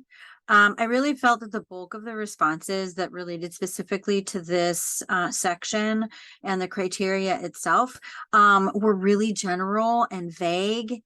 Specifics would have been really helpful when addressing who the community is rather than talking about the unprecedented nature of the work that the organization feels it does. And so it created a bit of a challenge to discern strong evidence across all of the criteria of that we were asked to assess. One thing in particular, the fellowship, for example, having just a little bit more detail would have been helpful with that particular element, because in response to, how these efforts have created a more inviting event, or how these efforts are, responsive to the community. How is that effort? So again, one of those areas where just more information, more discussion about the community and not necessarily the centering of the organization in the narrative would have been super helpful. The other thing that came up for me, similarly, it's in the fair bracket for me on public benefit.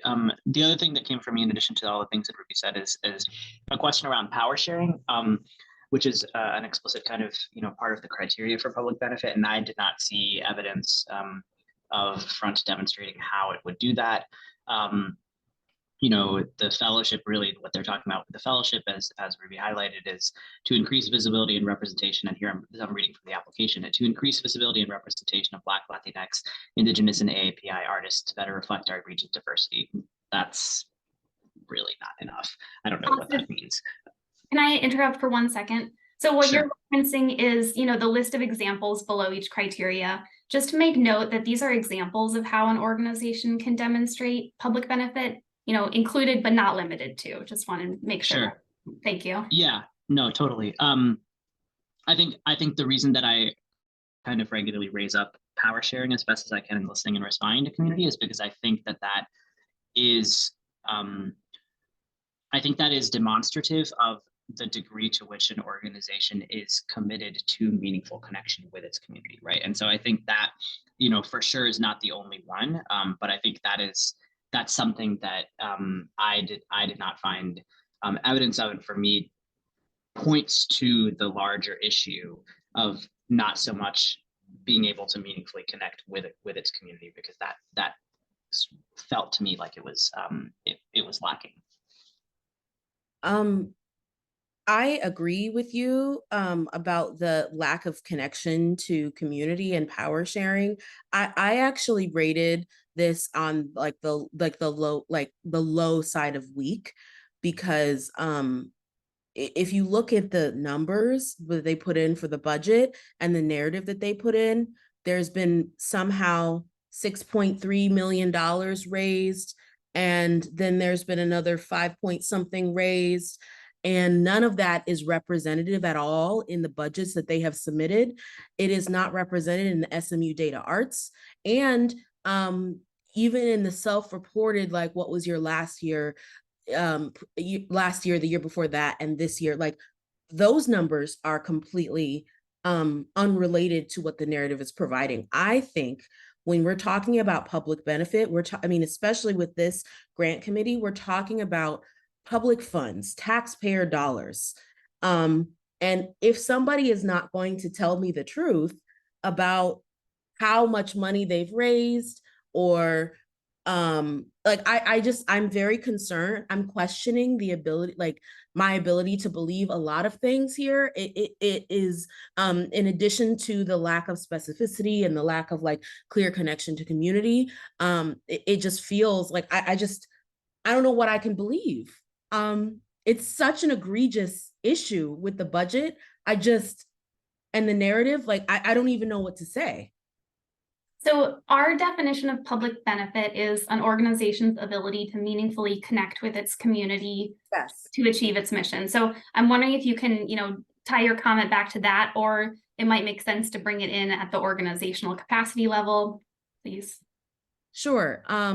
So I don't know how it connects with its community if it's not telling the truth to its community. I don't know how it, I can talk about it more in the organizational capacity, but I don't know, that was a thing that I really couldn't get past. And I don't, I don't know, like, and again, I don't know what the intention is, but going out on a limb, like, you're definitely not connecting with your community if you're defrauding your community. I don't know.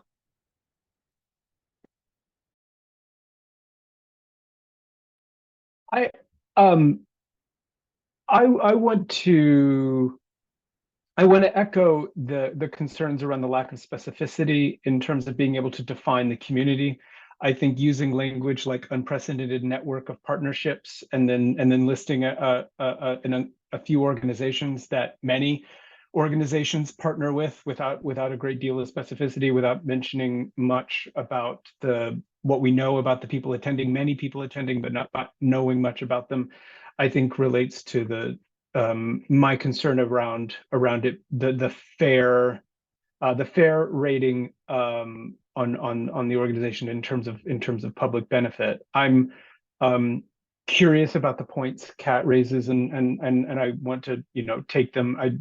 Some of those discrepancies didn't occur as an issue to me, but maybe so I don't want. I'm not dismissing them. I'm not saying I disagree with what Kat is saying. I think I'm just trying to focus. My comments are not refuting Kat, agreeing or disagreeing. I think I'm just trying to underscore the importance around the lack of specificity on who, financial practices or appearances of financial practices aside. There's a real lack of specificity around who are they benefiting.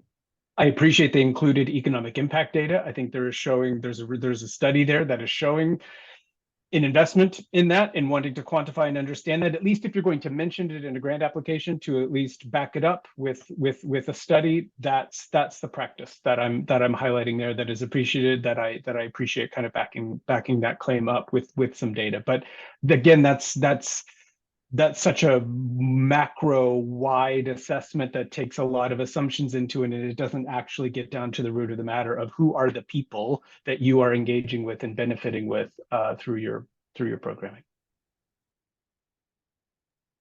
Julia, did you have go ahead? I just wanted to jump in super quick and provide another point of evidence. I feel like they are heavily dependent on all of these other partnering organizations, and that they're just kind of leaving tracking perhaps to them, and knowing some folks must attend. But they quote that they are always accessible, free, and open to the public. And sure, that is a public benefit, but that does not get that people feel welcome, that they feel included, or they feel like they belong. And so I feel like we're going to see that throughout the rest of the application. But I think there's that overall assumption that people are meaningfully connecting to what they're putting out there. And I don't think they have mechanisms in place to track that.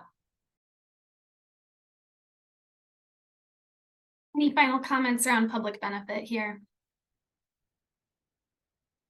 We will move on to artistic and cultural vibrancy, which is an organization's ability to create relevant and engaging work that furthers its mission. I don't know that I can honestly believe that either the economic impact or some of the other things that they have said about what they're doing, if the numbers are so like skewed and messed up. I think particularly when they talk about the impact of their programming, and again, like Julia mentioned, like they seem heavily focused on other people and their partnerships. And so I'm just also wondering, like, was that was other people's actual impact included in their economic impact study? And so is any of this like reflective of their actual artistic vibrancy, or is it reflective of other people's?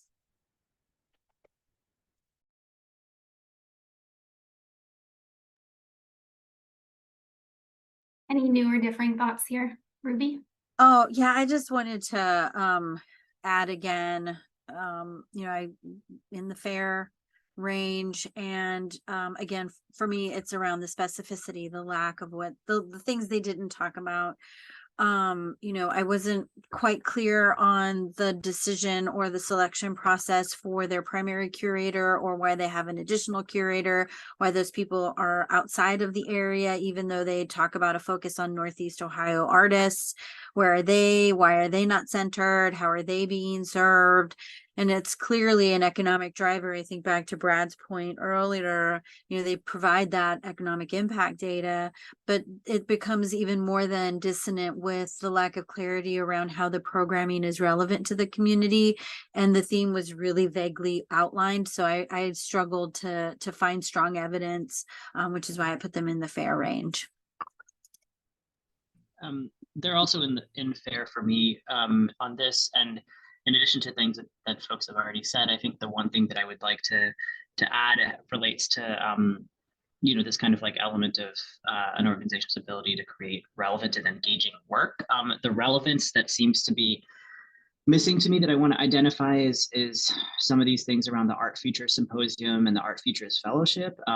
It's not clear to me what the Art Futures Symposium was, aside from a conversation around sort of like the intersection of BIPOC experience and the art world broadly. I'm not really sure how that is, or in what ways they feel that is either relevant or engaging. And similarly, kind of as it's been mentioned before, that Ruby mentioned, I also just want to lift up again, is this the Art Futures Fellowship, right? Like, what are we creating with that? The supporting materials didn't detail or describe how this specifically helps or advances the careers of BIPOC artists. What opportunities are afforded to these fellowship artists? Does it do more than just present a single artist with a single visual arts production opportunity?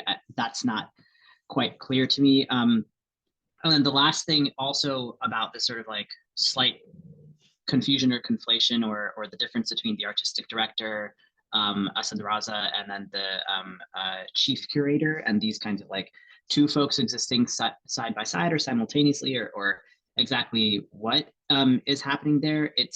It comes up perhaps later in the application, but I'm not so sure about is like Raza just like a figurehead in the same way that Krishnamurti and Graebner were in previous iterations of the Front Triennial, or does he have a much more kind of like hands-on sort of role to play?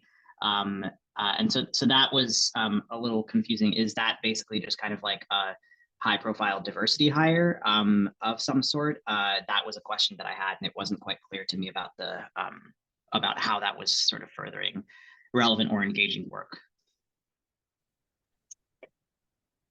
I might have a hot. Oh, go ahead, Brad. Oh, go ahead. No, Julie. Well, I might have a hot take too. This application was troublesome in a number of places. I know that their mission talks about attracting visitors, and I felt like this section about artistic and cultural vibrancy was all really centered on economics, right? It was about driving tourism, and that was their impact. It was getting people to see this work. But I don't feel like they were considering social impact. I didn't see evidence of stories that really talked about transformational experiences that folks might be happening. So I think it's trying to figure out, what does vibrancy mean? If it's just dollars, then great. Perhaps they've done that. But I also feel like that tourism focus is maybe at odds with their diversity, equity, inclusion work that they are trying to do. And I don't see that how they're trying to address folks living in each local community. It felt like everyone was trying to get them to travel and see new places and spend money at those places. But what about transportation? Are there barriers keeping people from participating? And still wondering if that's an appropriate focus for them, and if they might even need to redefine their mission, or perhaps it works. I also had problems that their biggest change was that they were going to make changes to wayfinding to avoid visitor confusion. And I just didn't see how that was really connecting to artistic and cultural vibrancy. I was going to highlight that, Julia, one thing that I liked about the application, only in the fact that it showed the connection of the listening and the responding to people and making adjustments to how they're offering the programming. Wayfinding for contemporary art and big, large scale, citywide public exhibition stuff where you really are trying to move people through an experience is a very complex and challenging piece of work. And there's whole areas of expertise that are required in trying to help move people around these types of experiences. It's really complex and difficult to pull off well. So just for me, and from my point of view, that was I agree with a lot of the comments already made, but I wanted to elevate that as an example of at least some listening, responding, and showing some evolution and incorporating that process of reflection. But I hear you. There's got to be more. There's got to be more than that. Thanks for that. Are there any new or differing comments around artistic and cultural vibrancy here? We can move on to touch on organizational capacity now. Again, an organization's ability to successfully plan for and manage its resources. I'm going to talk because this is my whole problem right here. I don't know how they funded $514,000 and $514,033 in net loss last year, according to the numbers that they provided in the application. And how is the net for this year calculated? Because it should be 210,000 net in terms of like, it was like $1 million minus 790. So I don't know how, like, and from what I was told, this was something that was directly entered into the system by the applicant. So I don't really know what the math is mathing here. Again, they said they exceeded a $6.3 million funding goal in 2023. Their budget But for that's, sorry, Kat, that's over multiple years. That's a 5-year fundraising goal. That's not a single year goal. So what they're talking about is a campaign that went from 2018 all the way through to 2023. They're not talking about all of that money raised in 1 year. That was a part of their triennial campaign that went from 2018 to 2023. And so you see that money spread out over years in their audited statements, like, and their net assets are in the audited statements as well in terms of how they're funding these deficits. So sorry to interrupt, but that was as I was going back and looking at my notes, that was how I interpreted those comments. It isn't super clear that is like a 5-year fundraising campaign. That's the thing that I was triennial. That, like, if you spread that amount out over 5 years, it's perfectly reasonable within their kind of average annual operating budget. But it does, when you read it, I agree, it makes it look like that was, they set this goal of 5, they exceeded it and got to 6. But that activity took place, that fundraising activity took place over 5 years. Well, first of all, like they said, it's a triennial, so I don't really know how it's 5 years, especially with the SMU Data Arts. If you look at the last 3 years, it doesn't add up to what they said that it is. So I think that even if we were to give them that benefit of the doubt, the numbers still aren't adding up based upon what they've reported to the SMU Data Arts. And there's also just like wrong numbers in the actual application. The math is not adding up. And so I don't really, like, again, I'm coming back to, I don't know if I can believe what they're saying because I don't know what I'm looking at. Like, I don't know what's true. If you look at just like year to year, the money that was raised that they talk about in the SMU Data Arts is different from the money that they put in the, like, in this application at the like beginning part where they talk about like the years and such, like that is different. And then also what is their budget that they submitted is also different from all of those. So all of the money is different. So I just am very confused about like what I'm actually supposed to judge here about their capacity, because I don't know what their capacity is. And I don't know how they're really using it, because if the expenses are not matching, then I don't know how it's being used. Any new or differing thoughts around organizational capacity? For me personally, I think there is, I wasn't concerned about financial capacity. I felt like the audited financial statements provided confidence and clarity for me that the organization has an external point of view. I hear the concerns about budgets and SMU Data Arts not matching. That's all self-entered, self-provided information. So for me, I rooted my assessment in the audited financial statements, which had also a longer period of time to look at. I would be wary of calling some of the discrepancies as fraudulent practice or lying to the community. I think based on their audited financial statements, if that was the case, I think that's tricky language to assume based on what we have and what's been provided. So I just want to point that out, that they provided other things that auditors have looked at and signed off on, that if there was any kind of fraudulent activity going on, it would have and should have been pointed out through those documents. So I just would be careful. That's really strong language for a grant panel to be assessing financials in that way. Yeah, I understand that might be very strong. I think that in the way that they present the information, presenting the information the way that they have does reflect badly on their ability to communicate, their capacity. And so I'm glad that there's a little bit more clarity about where the 5 point, something million came in and whatever. And so that makes sense. But I also am just like, why did I have to go? That would have been the fourth thing that I looked at to see what it is. I'm like, why do we have to go through all of these different things? And I get it. It's an outside audited financial statement. It is the best interest. It is the auditor who is putting their reputation on the line. And that's what they're saying. But also knowing from an organization that has benefited from Black Lives Matter money, and knowing that all of that, there was so much money that was moving around. I know these auditors some of them are also not great. And so I just am aware from experience and just there's enough questions in here that I have questions. And I hope that I hope the auditor is not in on the mess. We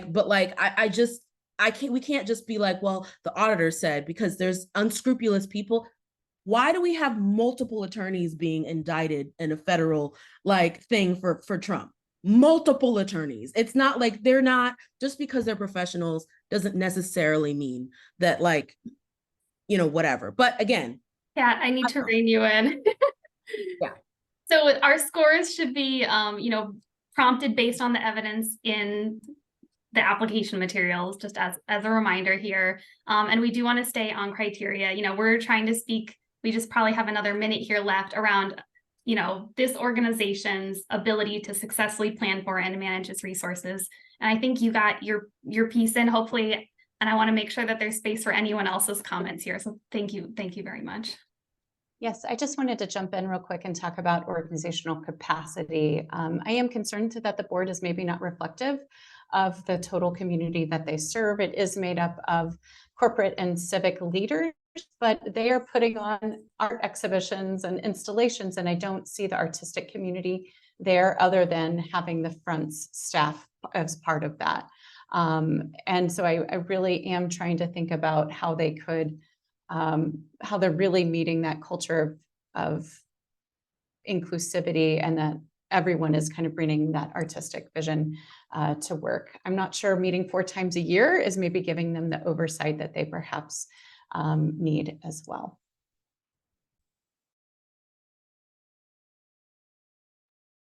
Any new or different thoughts here around Front International's organizational capacity? Thank you. So our next application is for Literary Cleveland. I'll give you guys a moment to change over your screens.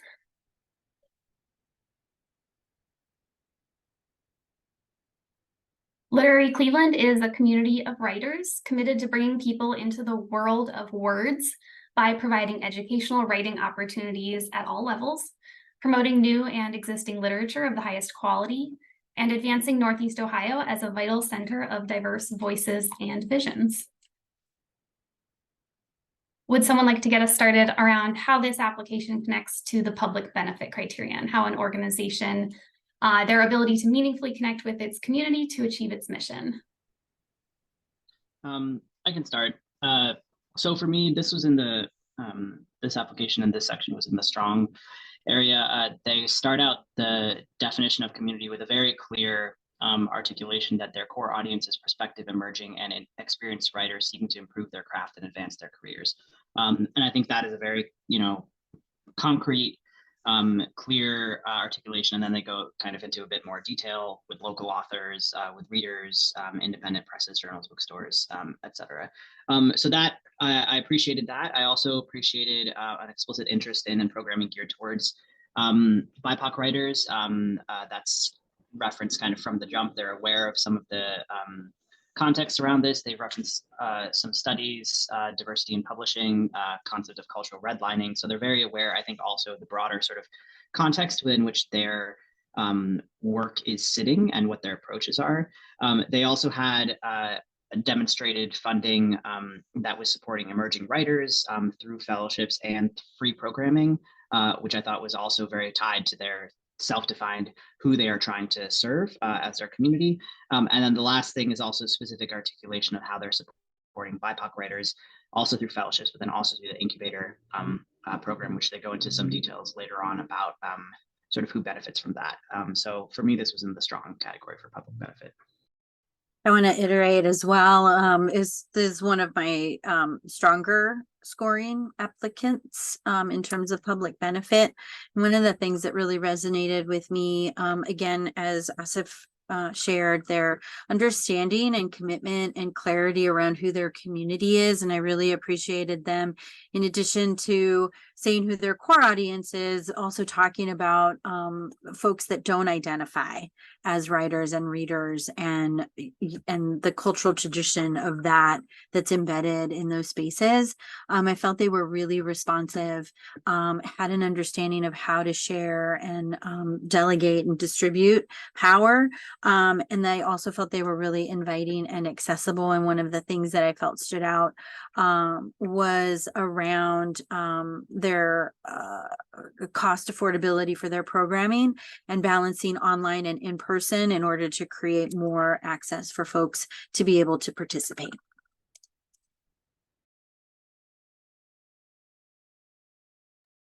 Any new or differing thoughts around Literary Cleveland as relates to public benefit? We can move on to artistic and cultural vibrancy, an organization's ability to create relevant and engaging work that furthers its mission.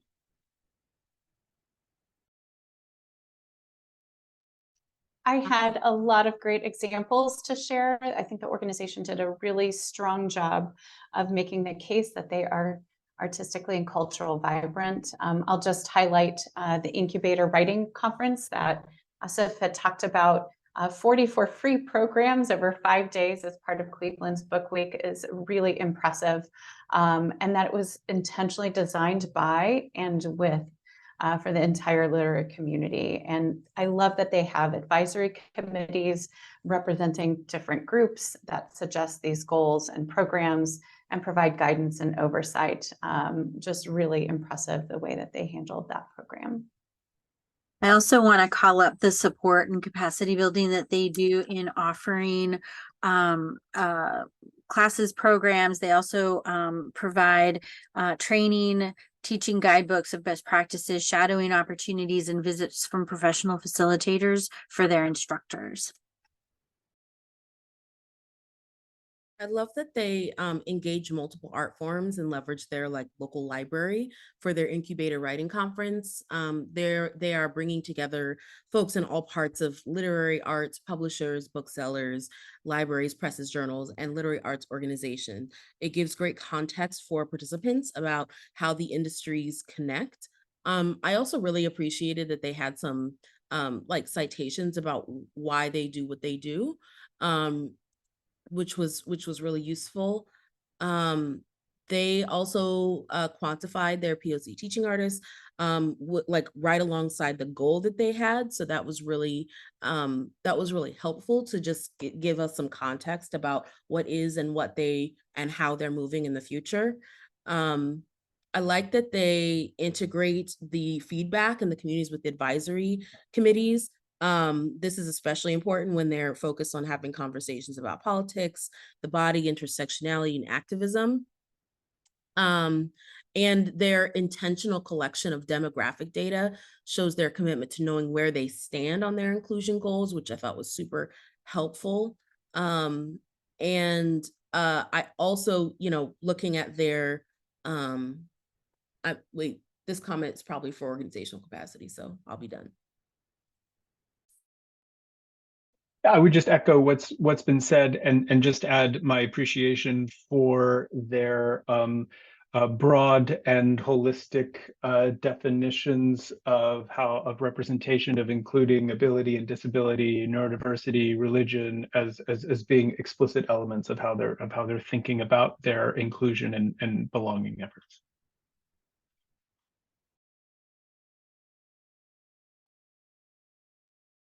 Okay. If there's no other comments here, we can move on to organizational capacity, an organization's ability to successfully plan for and manage its resources. I can just kind of get this going here. For me, they're on the verge of strong, I would say. Though I could be convinced otherwise if folks have different perspectives. I think for me, there was a lot of positives here moving towards an ADA compliant physical location. As has been mentioned, I think Julie mentioned this, lots of in-person and virtual programming, specifically with like the incubator conference. I really appreciated the good care of staff members that was going on through a 4-day work week. That's great. Love that. Wish my employer did that. The thing that only puts it into fair rather than into strong for me is I really wanted a higher percentage of staff and instructors to be BIPOC, but at the same time, they did articulate in their responses that they have set goals to be more representative of the city and region across their board instructors and staff pool. So I can't really fault them for that, but I think that's just the reason why it was fair going into strong for me. I rated this organizational capacity as strong. I appreciated the strong financial position, all kind of good organizational practices that have been mentioned. I particularly wanted to highlight this applicant's strong evidence of how they're articulating their goals, setting goals, measuring progress, and evolving, going further than just offering surveys or counting participants. They're giving examples, really specific examples of what they're going to ask and what they're measuring amongst their participants, that they're going to ask about. They're going to ask about learning and ask about growth, and they're going to mix quantitative and qualitative questions into how they're going to measure feedback in particular. I think these are meeting goals, meeting training goals and procedure goals for instructors are really tangible and specific ways that they can be measuring how they're progressing on their goals. So to me, the kind of evidence provided here was strong, especially around goal setting and measurement because of the detail. I also thought that they seemed super solid financially. I also see that they budget conservatively based upon the estimates from previous years, which is helpful for continued sustainability. I also appreciate that in the budget that they provided, it was just like a nicely well-organized chart of accounts, which is, we love a strong financial queen. I did have a question about the strategic plan, because I don't know, this is just my opinion, but I don't think it should take a whole year, especially since it's difficult to plan beyond 2 or even maybe 3 years ahead of time in this economy. And I do wish that in that question that they had about their strategic plan, I wish they shared more information about some big picture things, even if they didn't say like, we have, these are the exact things that we're going to do. I just wish that they had a little bit more big picture things. To wrap this up, I think this was a strong section. I really think that they were the most thoughtful and strategic about the support materials that they shared. It really expanded the story of things that they had mentioned, and I loved reading more about the Amplify project and the incubator report. They have some really good impact work that's happening and storytelling that's going on. And I think it just re-echoed things that were a part of the application, and it didn't raise a ton of large questions or any red flags for that. It felt so cohesive and thoughtful. Thank you. So we'll let you guys close that one out, and our final application is from the Sculpture Center. We'll get started there in just a second.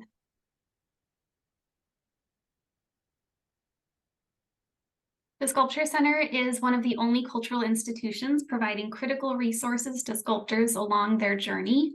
Their vision is to become a regionally and nationally recognized cultural space for sculptors where creative ideas, experiences, and the community connect and flourish. Does someone want to get us started around public benefit? I rated them in the low, kind of fair, strong cusp. Because I found myself asking, well, what does that mean? As I was reading through the narrative sections that apply to this criteria. And I really think it would have benefited more from specificity in terms of how they define terminology, how intention is showing up in their work. But I do appreciate their efforts towards being more accessible and inviting. And yet, I still wonder if they've even had an opportunity to ask the community what would be meaningful in terms of demonstrating, inviting, and welcoming. So, again, I just think it's understanding an organization's perspective in terms of what is being experienced by their community and being able to convey a deep understanding of that. And I just didn't see that coming through in the narrative responses.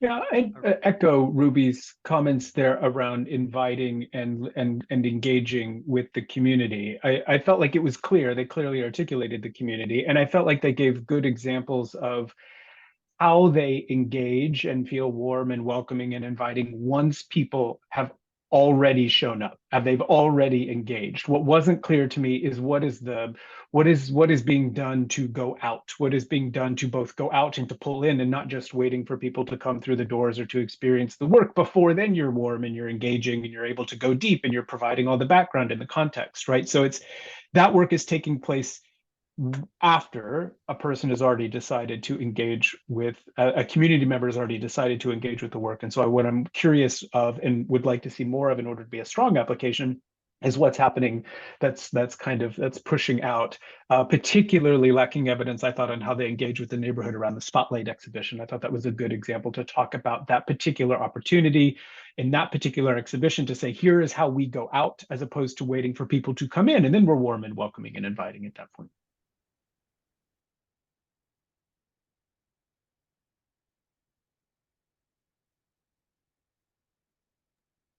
Any new or differing thoughts around public benefit? The only other, yeah, just a brief thing. The only other component about that is just to deepen further this question about how engagement is occurring. There was a reference to engaging historically underrepresented individuals and communities. This is me reading from the application, based on race, ethnicity, sexual orientation, gender identity, belief, and socioeconomic status. And that's a nice sentiment. I also, kind of similar to other folks, didn't find evidence of not just how that specific engagement was occurring within these specific kind of areas that they're calling out. So just wanted to add that.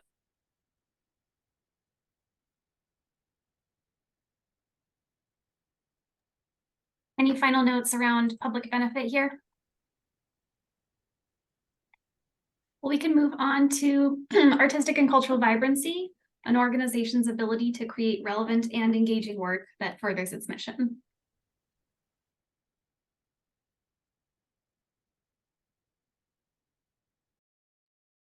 I rated this on the fair, strong cusp.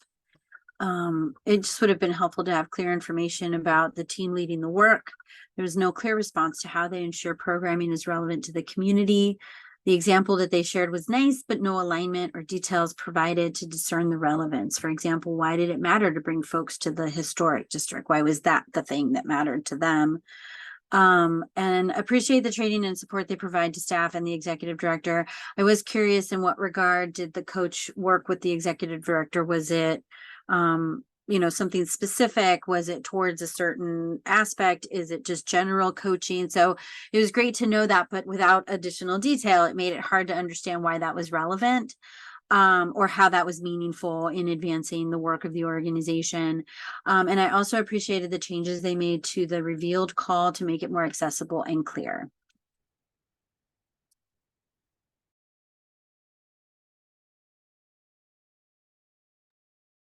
I thought that they clearly offer their membership professional development opportunities through the talks, exhibitions, networking, and structured mentoring.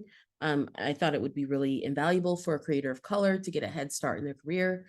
And then I wanted to have some more information about some of their reflection their reflection processes, because when they collect information in different voices, it can make it difficult to see through lines. So maybe there's a more structured means of collecting and coding / analyzing feedback. So there's a clear, it's clear where programs could be improved.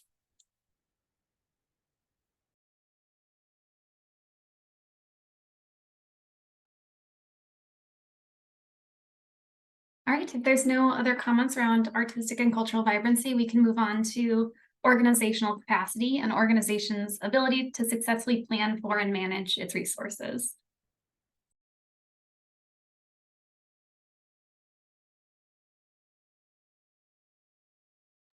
The only comment that I had here was I wish their goals for pre-early career and early career artists had something to do with the desired outcomes of the program, like their specific artistic career development.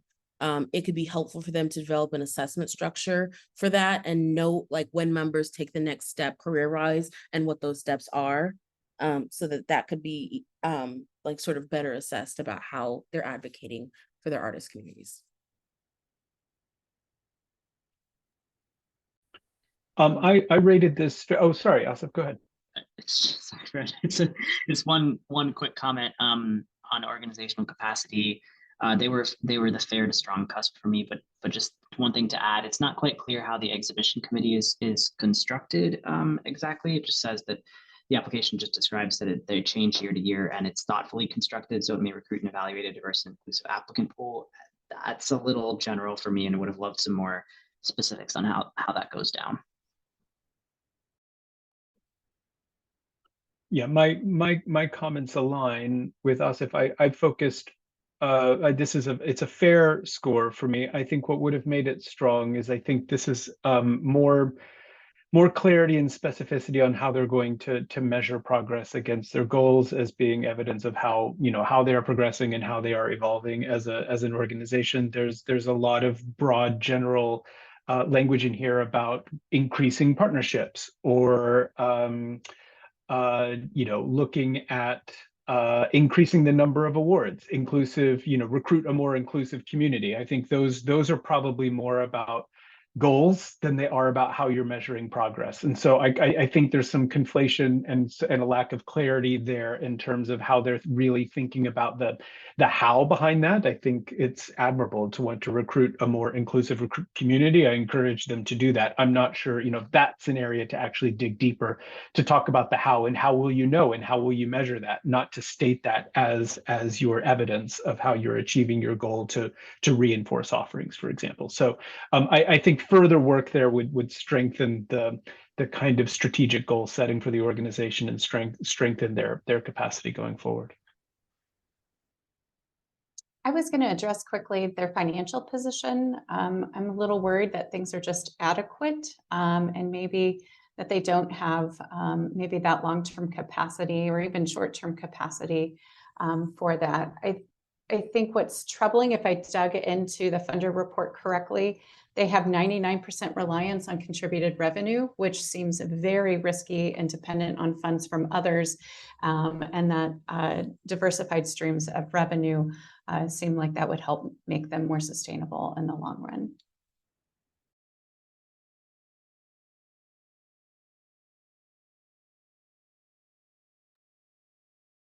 Any final comments here?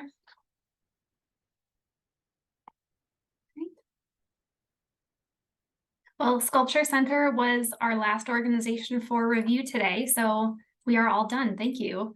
I'll pause here and see if my team at CAC got any correction forms that we need to consider. Just want to make sure we see that before we move on.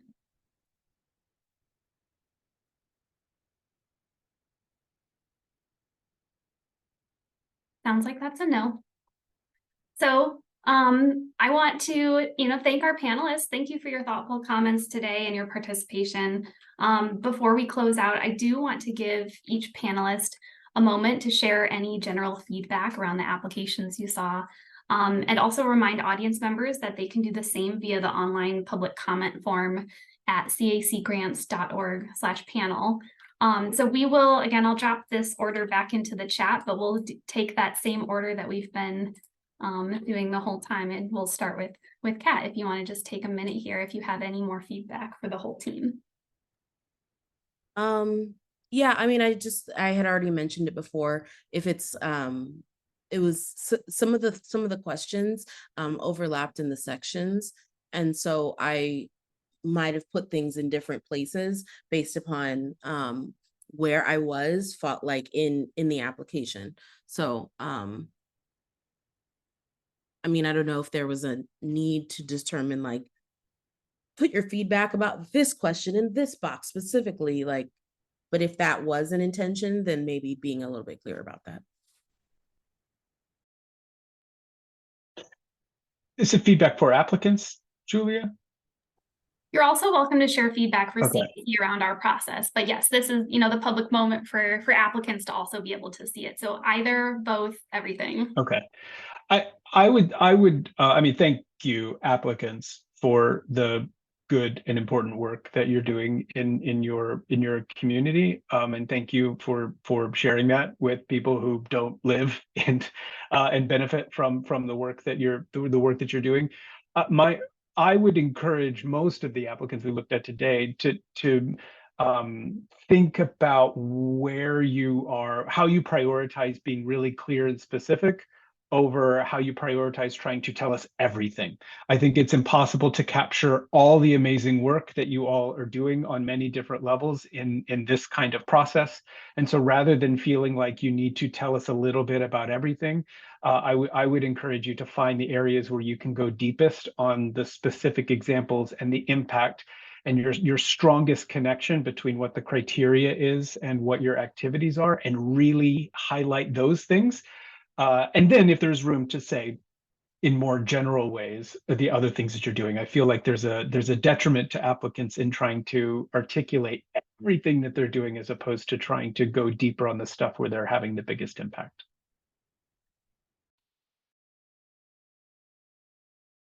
I would echo that. I was really impressed with what I saw happening within Cuyahoga County, and just really wanting to think about organizations. As I read through applications, I felt like there really was some points of differentiation when I felt like an organization was being honest and authentic and sharing celebrations and challenges in a way that they wanted to grow and learn from. I think I felt a bit disconnected when it was just data and no real story being told there. So I'm really looking for some passion, enthusiasm, and excitement for the work that an organization is doing, and that it makes a difference in the community. And that wasn't always a common thread. And also thinking about, as an organization, what community problems are you trying to solve?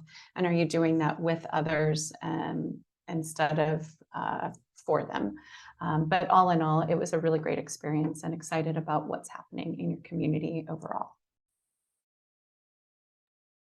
Very much the same. And I think it's a really hard balance to strike, but primarily, especially with the applications, I think that could have benefited from specificity if they had taken a moment to just go back. And it's, yes, it's a little bit about ticking the box, but it's also about being genuine about the work that you're doing and representing it well. So go back and look at the criteria and make sure that you have an answer. Sometimes it goes back to what we used to do in school. You rephrase the question in your response, and then you're sure to hit in the zone where the teacher's looking for information. And I think, to Julia's point as well, balancing the story with the context. It doesn't matter to me if you've increased your attendance 50% if last year's attendance was 2. Right? So like having that context, having the numbers to give you a framework to understand and discern, especially as panelists, we're not familiar with your organization, we're not familiar with your community, and we're trying to assess based on what the criteria is being outlined for us and what you're providing within the context of your narratives. And so the other thing I'll say, because of that, we cut right through the fluff. So I appreciate everyone's uniqueness and everyone's strength in the work that they do, but almost nothing is unprecedented. Things happen, and especially, you know, that's not going to gain you any footing. So err on the side of being truthful and honest and genuine and passionate about the work that your organization is doing, because panelists are going to cut right through that fluffy stuff because it really doesn't hold anything, especially when you contrast it and then compare it against the criteria that we're being asked to use to assess your application. Yeah, so I guess I'll just round this out. Agree with a lot of the things that have already been said. For me, one of the main things that I keep coming back to is being really clear and really just really clear, I guess, about what your community is. Who are you saying that you're serving? And from there, I mean, it's kind of to continue the sort of analogy that Ruby's making around like writing a paper for a teacher or whatever. That's the thesis statement, right? That's the thesis statement of your essay, right? And it just like, you always go back to that focus, right? That helps determine what kind of programming you're doing. That helps determine, you know, are you responsive to them, and are you talking to them and asking them questions about what they need or how they want things to change? That helps determine what kind of funding you go after and what kind of partnerships you decide to build, and that determines all these different sorts of things. And so I think the applications that were the most successful were the ones that had a very clear articulation of that, because that was really the guiding star for them. And the applications that struggled, I think in a lot of ways are still kind of trying to figure out, or are thinking that they'll put out some programming and then from that the community will emerge. And I think I'd really encourage folks to think about it in the reverse, where you think first about who it is that you're trying to serve, and not just because like CAC's prime funding criteria is about public benefit, but mostly because that's good organizational practice, and it best supports you as an organization, knowing who you're trying to serve and then continuing to do that work with those people, with those communities. I think just makes you a stronger organization, more accountable, and makes sure that a lot of people, aside from just you or your board or your staff, have an investment in you and your work. Thank you, Asif. Thank you, everyone. Really appreciate your time and your energy and your effort here. So thank you very much to our panelists. That concludes our panel. So panelists, please stay in the meeting. We're going to close the live stream in just a second. To our listeners, thank you so much for joining us. Our panel continues tomorrow at 9 a.m. with the project support applications. Again, thank you for joining us, and we hope you have a great rest of your day. Thank you.